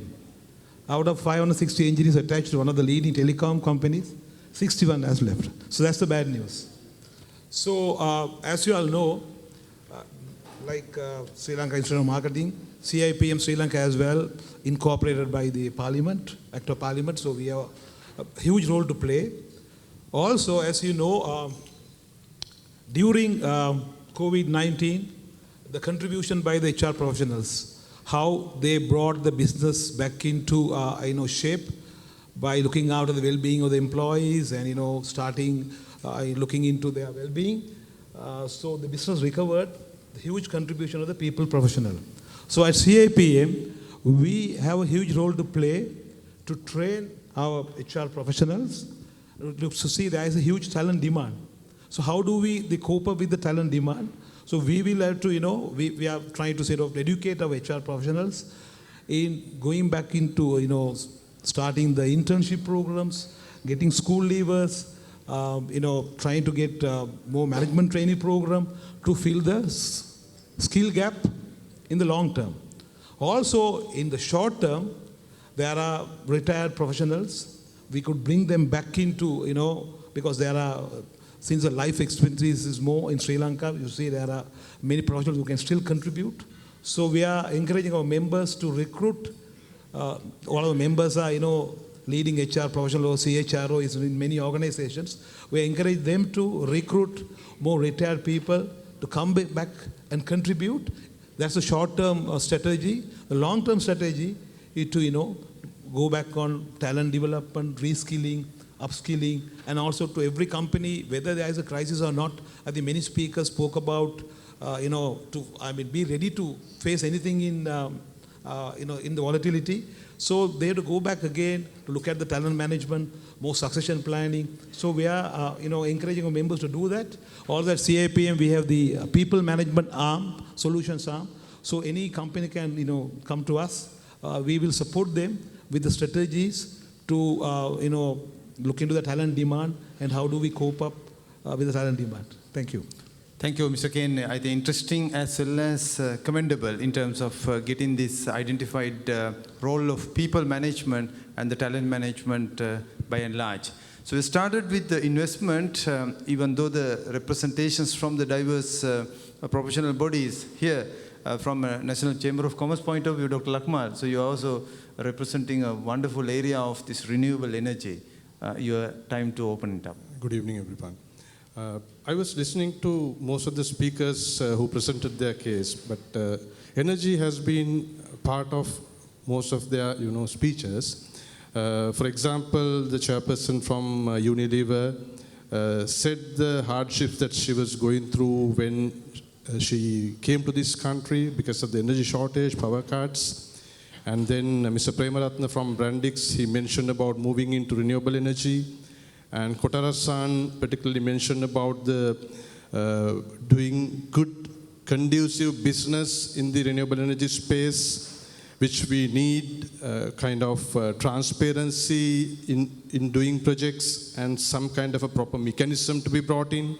So all these things, whatever we have been discussing here, and majority of the things, what is having as a burning issue in Sri Lanka, energy is a very, very big share. So this is inevitable. Any country in the world, if you are to develop, you have to provide energy security. What I meant by energy security was, energy must be available and affordable. So these two things must be there in any economy for that economy to grow. Right now, of course, we have come out from the energy shortage, but do we have the affordability? No.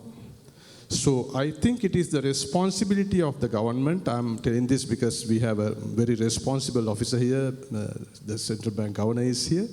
So the taking policy decisions in terms of giving affordable energy solutions to the country is equally important than just providing energy. Right now what we have is we provide energy. We knew that we were going to have energy shortage in this year because of the drought, but we were not ready for it. We were ready to buy emergency power at any cost and pass it on to the customer. With the unbundling of the utility probably within the next 1.5 to 2 months, it's going to get worse. Because our energy spread is basically 60-40, 65-35 kind of a spread, 35% renewable energy and 65% fossil fuel-based energy. So as long as we are having this kind of an energy mix, we are going to forever face these problems. And all our businesses, some of the businesses who have been here for 30, 40 years in this country have left the country because of unaffordability of energy. This is happening. While we speak, this is happening. And the government will have to provide a strong solution, affordable solution for the businesses to be conducive as well as the domestic households to be able to afford energy. Right now, it is not affordable. So I think the only way forward is going to be absorbing renewable energy as much as possible to the national grid, which is possible. About 6 months ago, the utility, the then GM very openly said that 2,700 megawatts of renewable energy can be absorbed without any alterations to the national grid. So that must be done. That must be made available to every businessman in this country for them to compete so that we will have, level playing field in the country for the energy sector, and the benefit can be passed on to the consumers. So we have an authority, a Sustainable Energy Authority is the regulator for renewable energy in Sri Lanka. They have something like 6,500 megawatts of licenses pending without being executed. So those things must move forward fast. Instead of doing haphazard things, giving a job to somebody whoever is coming from overseas or here is not going to solve the problem. There should be some kind of methodology, how you are going to be giving projects, and it should be open. So without energy security, there is no future for business or no shaping of economy. Thank you, Dr. Lakmal. I think you have encompassed everything into that rich basket of problem, implications, solutions, issues, all the aspects you have put it. Very nice. Thank you very much. So with the interest of time, before I go to the final round, while respecting to the audience, may I take at least one question from the audience? So if the audience is not there, there is no discussion here. At least one question? Or is it the turbulent times or the challenging times, not only in the macro environment, now we are having the same challenging times here in the audience also. With that, in that sense, it seems not having interest to ask questions. Shall we go to the final round? In that sense, dear ladies and gentlemen, so there is no particular order. What I want to tell you that this is a global CEO forum where all the CEOs, heads are looking for some strategic takeaways. So from your institutional, your dimension point of view, take 1 minute to the final round. Would you like to give one critical message within 1 minute where the CEOs can think about, take it forward, or connect with you and further deliberate probably after the sessions? So shall we start from you again? The rose among the thorns, I guess. So my message, my key takeaway for the leadership would be, we know it's very lonely at the top. So don't worry, if you guys are not CGMAs already, you all could always create your network with us. In the recent past, we've realized that even the ones, I think one of the speakers said, right, like some stuff keep them up at night. So if you have business challenges and so on, invest in your education first. Whatever professional qualification it is or whatever kind of education it is, keep yourself updated and reskilled, because otherwise it's going to be really difficult for you to go and lead the others. Because sometimes, yes, they will have different skills, but you also need to know what's going on, right? Especially on the technology side. I know Ranga spoke a little bit about the AI and all of that coding. Do you know that the finance professionals, the accountants, now it's kind of like a must to know Python, to know coding? And we teach that right here at SEMA. Even we teach digital skills because it's a must to evolve in the finance space and in the professional space. So we also have, what I forgot to say earlier for the leadership is that we have this C-suite business and finance role. We have a lot of exemption-based rules, but we take only a selected quantity of people from Sri Lanka. That's like the norm. And we train them and we get them to become CGMA. So we make them think like accountants, like management accountants. So those opportunities are there, and please invest in your people as well. What got them here is not going to keep them there or help your organization succeed if you're not going to invest in them. That's it. Invest for the future. Dr. Lakmal? My message to all the CEOs to take home would be, the change is happening. It's right in front of us. It's going to, basically legislated very soon.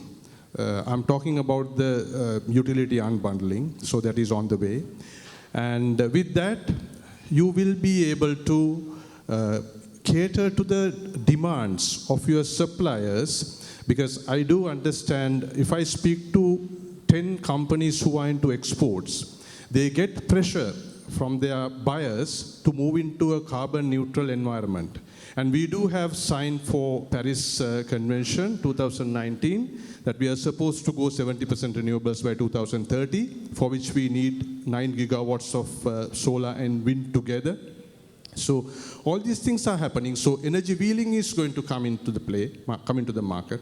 So be ready the moment that you have it, grab that grid space available and move into renewable energy. That is the only way forward. You be self-sufficient in your energy sources so that you can be the controller of your expenses. Right now, with the unbundling, there will be various, there will be about n number of companies who are selling energy to you, and they can decide if we don't give the right legislation, if we don't give the right controlling powers to the regulators, each and every energy company will decide what price I am selling energy for. This has happened in Europe, this has happened in Japan, this has happened in Singapore, everywhere. So without proper legislation going in for unbundling and selling energy by the private companies is going to put more and more pressure on businesses, more and more pressure on 5.5 million families here. So it's going to change. So be ready, be self-sufficient. That is my message to the business community as well as the general public. Wonderful. Marketer's role, the strategic take-home message.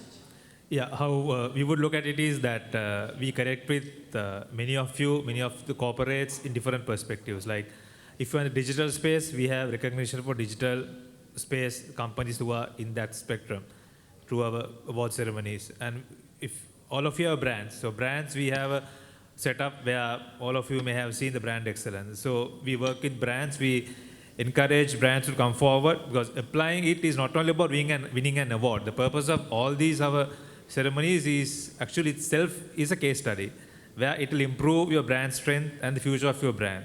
And most important, the sales force. And sales people are the ones who actually bring in revenue. So we work with them and more than 500. Now this time we have passed 1,000 entries.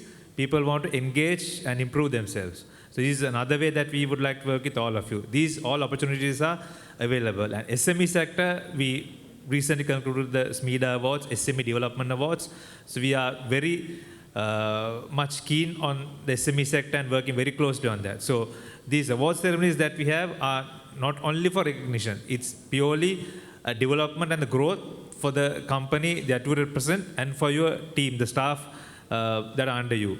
And also, we believe in knowledge and recognition. So that's the framework of all this work. So we have plenty of ways, like I mentioned, to connect with us. So please engage. We will be happy to be working with you to ensure that businesses grow bigger and better in this country. Mr. Ken? Yes, I think Zara said it all. Invest in your people. Of course, work with your HR heads or your HR people. They will make you a hero. So that's what we have trained our HR people, to give solution to your talent issues, and also indulge in value education. In Sri Lanka, I think if you look at all these problems, the values have far deteriorated.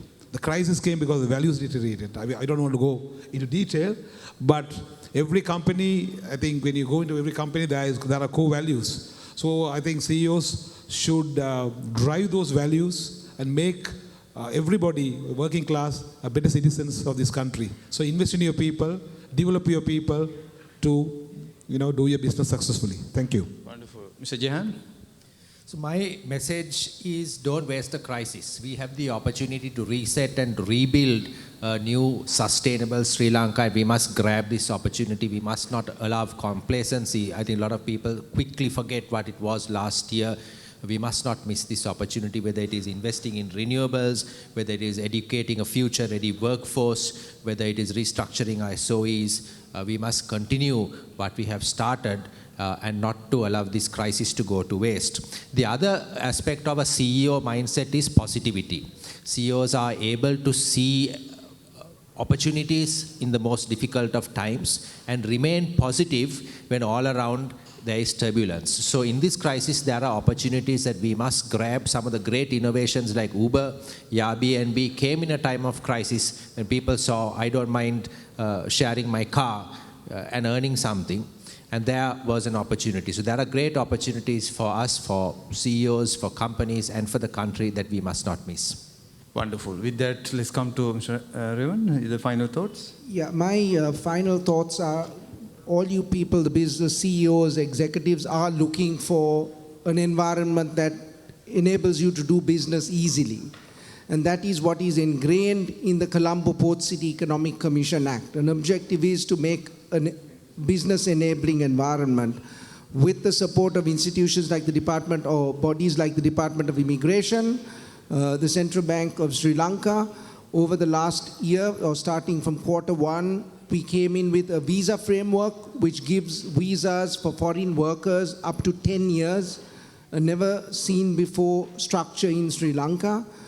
We've created a special account to facilitate the transfer of foreign currency into that account and out of that account, because we realize one of the most important factors for businesses sitting and doing trade services, global logistics, is the free transferability of their foreign currency.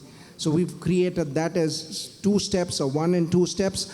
We are working very closely with the Finance Ministry, the Labor Department, to create frameworks that would further ease the pain points you all have in terms of hiring people, making sure their retirement benefits, how they are structured, we are addressing those. So there is a lot of work done thus far, and there are workflows which are in progress, which should come to fruition in the next couple of months. The last point I would add is, all of you all here, I believe, either have global hubs or regional processing hubs overseas, right? Buying centers, support centers, etc. overseas. Some of you all are sitting here looking at establishing these centers overseas. You would need to move your staff there. You would need to hire people overseas. The Colombo port city can give you an opportunity to establish those processing centers, service centers within the 2.69 square kilometers of land which has been annexed to the Colombo district. So that is my last point. Thank you. Thank you very much. So it's a short discussion. Allowed to have a very detailed deliberation, but in few minutes time you can open up, you can mingle with. There are 27 professional representations in this room in terms of bringing the global CEO discussion. So as I said at the inception, it's time to look for getting the mindset, the skills and attitude in terms of getting the shape of the future of the business, as well as, ladies and gentlemen, it's time to look for creating value. Thank you very much. Over to you, MC.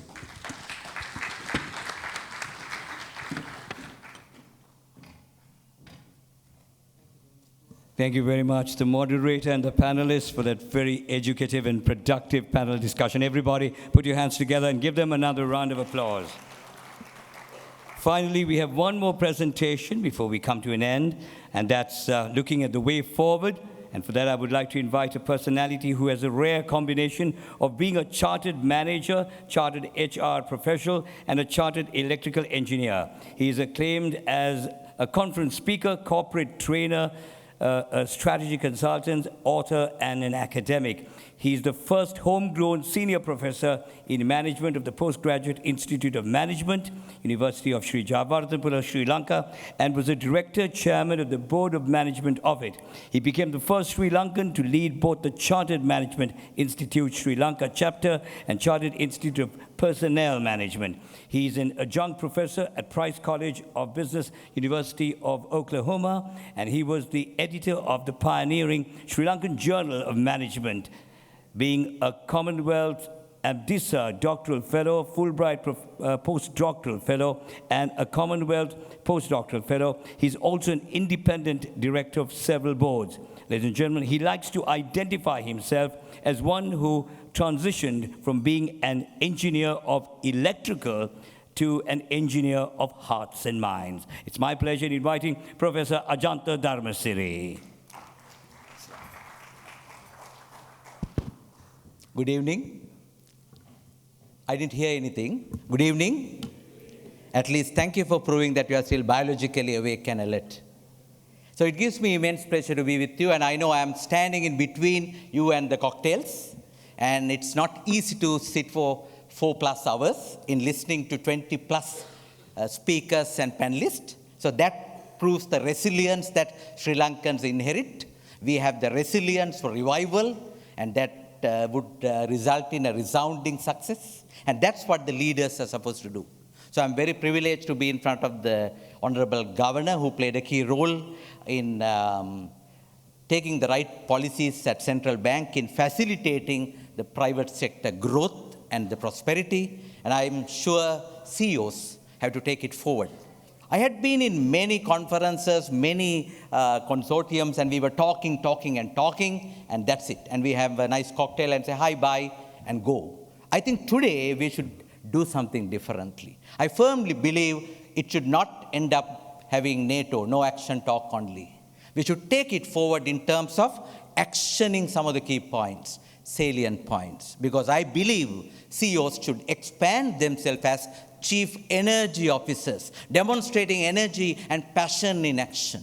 Chief envisioning officers, envisioning for the future, dreaming for the future, in delivering what you dream, in becoming true value creators. And they should become chief engaging officers, engaging the most precious resource in any organization, human resources. And they need to show in doing those three, energizing, engaging, and showing that they are envisioning, they need to have excellence. In my view, excellence should be absolute essence in order to move forward. So you are playing in the global field, you are looking at the local realities, and I would prefer the term glocal. There's a thin line between global and local. We need to be glocal. So please read my article in page number 42. We are moving into a Banny world, from VUCA world to a Banny world. So if you can't remember Banny, think about Ganny. Sorry, ladies. Think about Ganny. So it's about Banny. Brittle, anxious, non-linear, and incomprehensible world. Things are becoming more challenging. Things are becoming more difficult. Things are becoming more and more challenging to execute and to achieve results. So that is where we say when the going gets tough, tough gets going. So I would suggest some practical actions. We have to look at the local realities. I would prefer all CEOs here in this room to have ABCD. And I think it's badly needed. We are blessed with bounded natural beauty. We are blessed with plenty of brains. So we have beauty and brains. But again, there are other bees who are spoiling. So we need to have ABCD, anti-bribery and corruption drive. I learned it from a multinational. I think it's very relevant to the country now. We have everything except for ABCD, anti-bribery and corruption drive.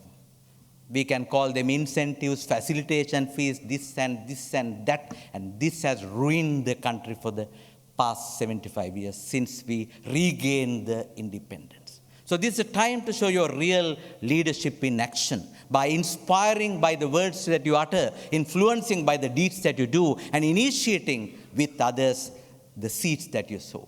Inspiring words, influencing deeds, and initiating seeds.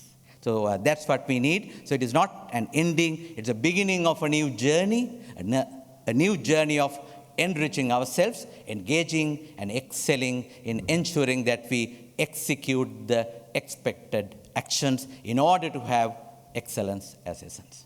So let me thank you for being with me and tolerating me till the end rather than slowly creeping away. And so let's take this journey together with the stalwart Mr. Anura Sirivardana. He was my teacher in journalism when I joined the Vidusara newspaper as a school leaver waiting for the university entrance. So from that time, I know he is a man of vision.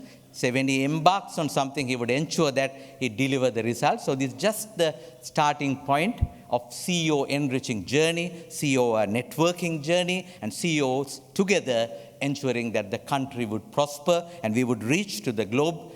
With global reach and local roots, we can make Sri Lanka a better place to live. So may I wish all of us a good luck, all the very best, bon voyage, happy journey. Thank you very much.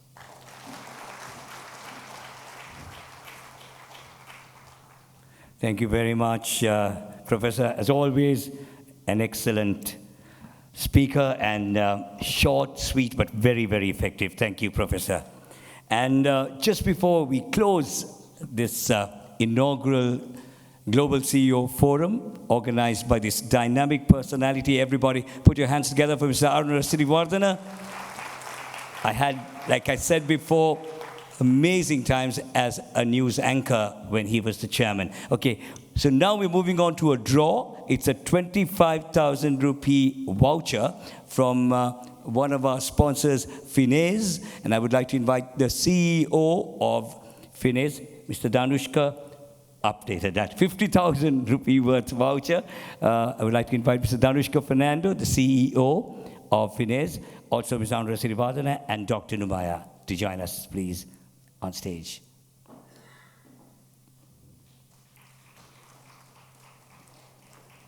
We're going to...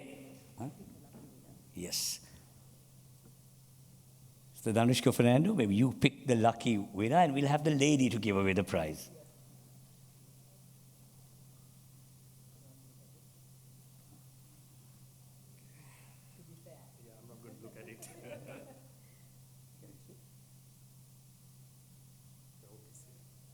Hopefully. The winner is from DSI. He is Dilshan Rajapaksa, the director. I said, hope he's here. He's not. Okay, so somebody else gets the opportunity. That's luck. Yes.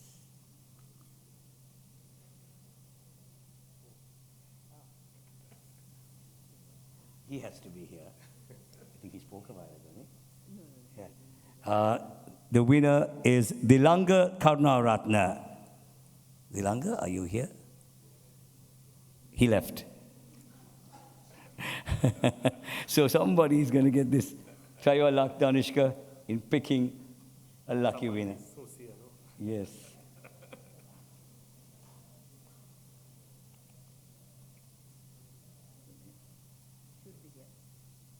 She says should be here. Dr. Dilhan Sampath Jatilaka.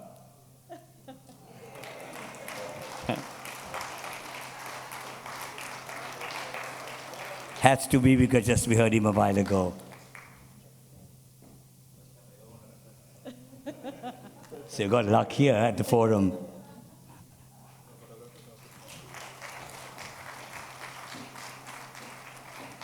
Congratulations. And thank you.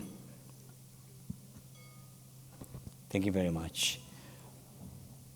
Well, it's certainly been a very productive, meaningful, and fruitful inaugural Global CEO Forum. It has been an honor, privilege, and a pleasure being the compeer throughout the entire session. Finally, I'd like to invite the director handling everything behind the scene, dynamic personality. Please put your hands together for that Iron Lady. Yes, the one and only Sabrina Zabahir.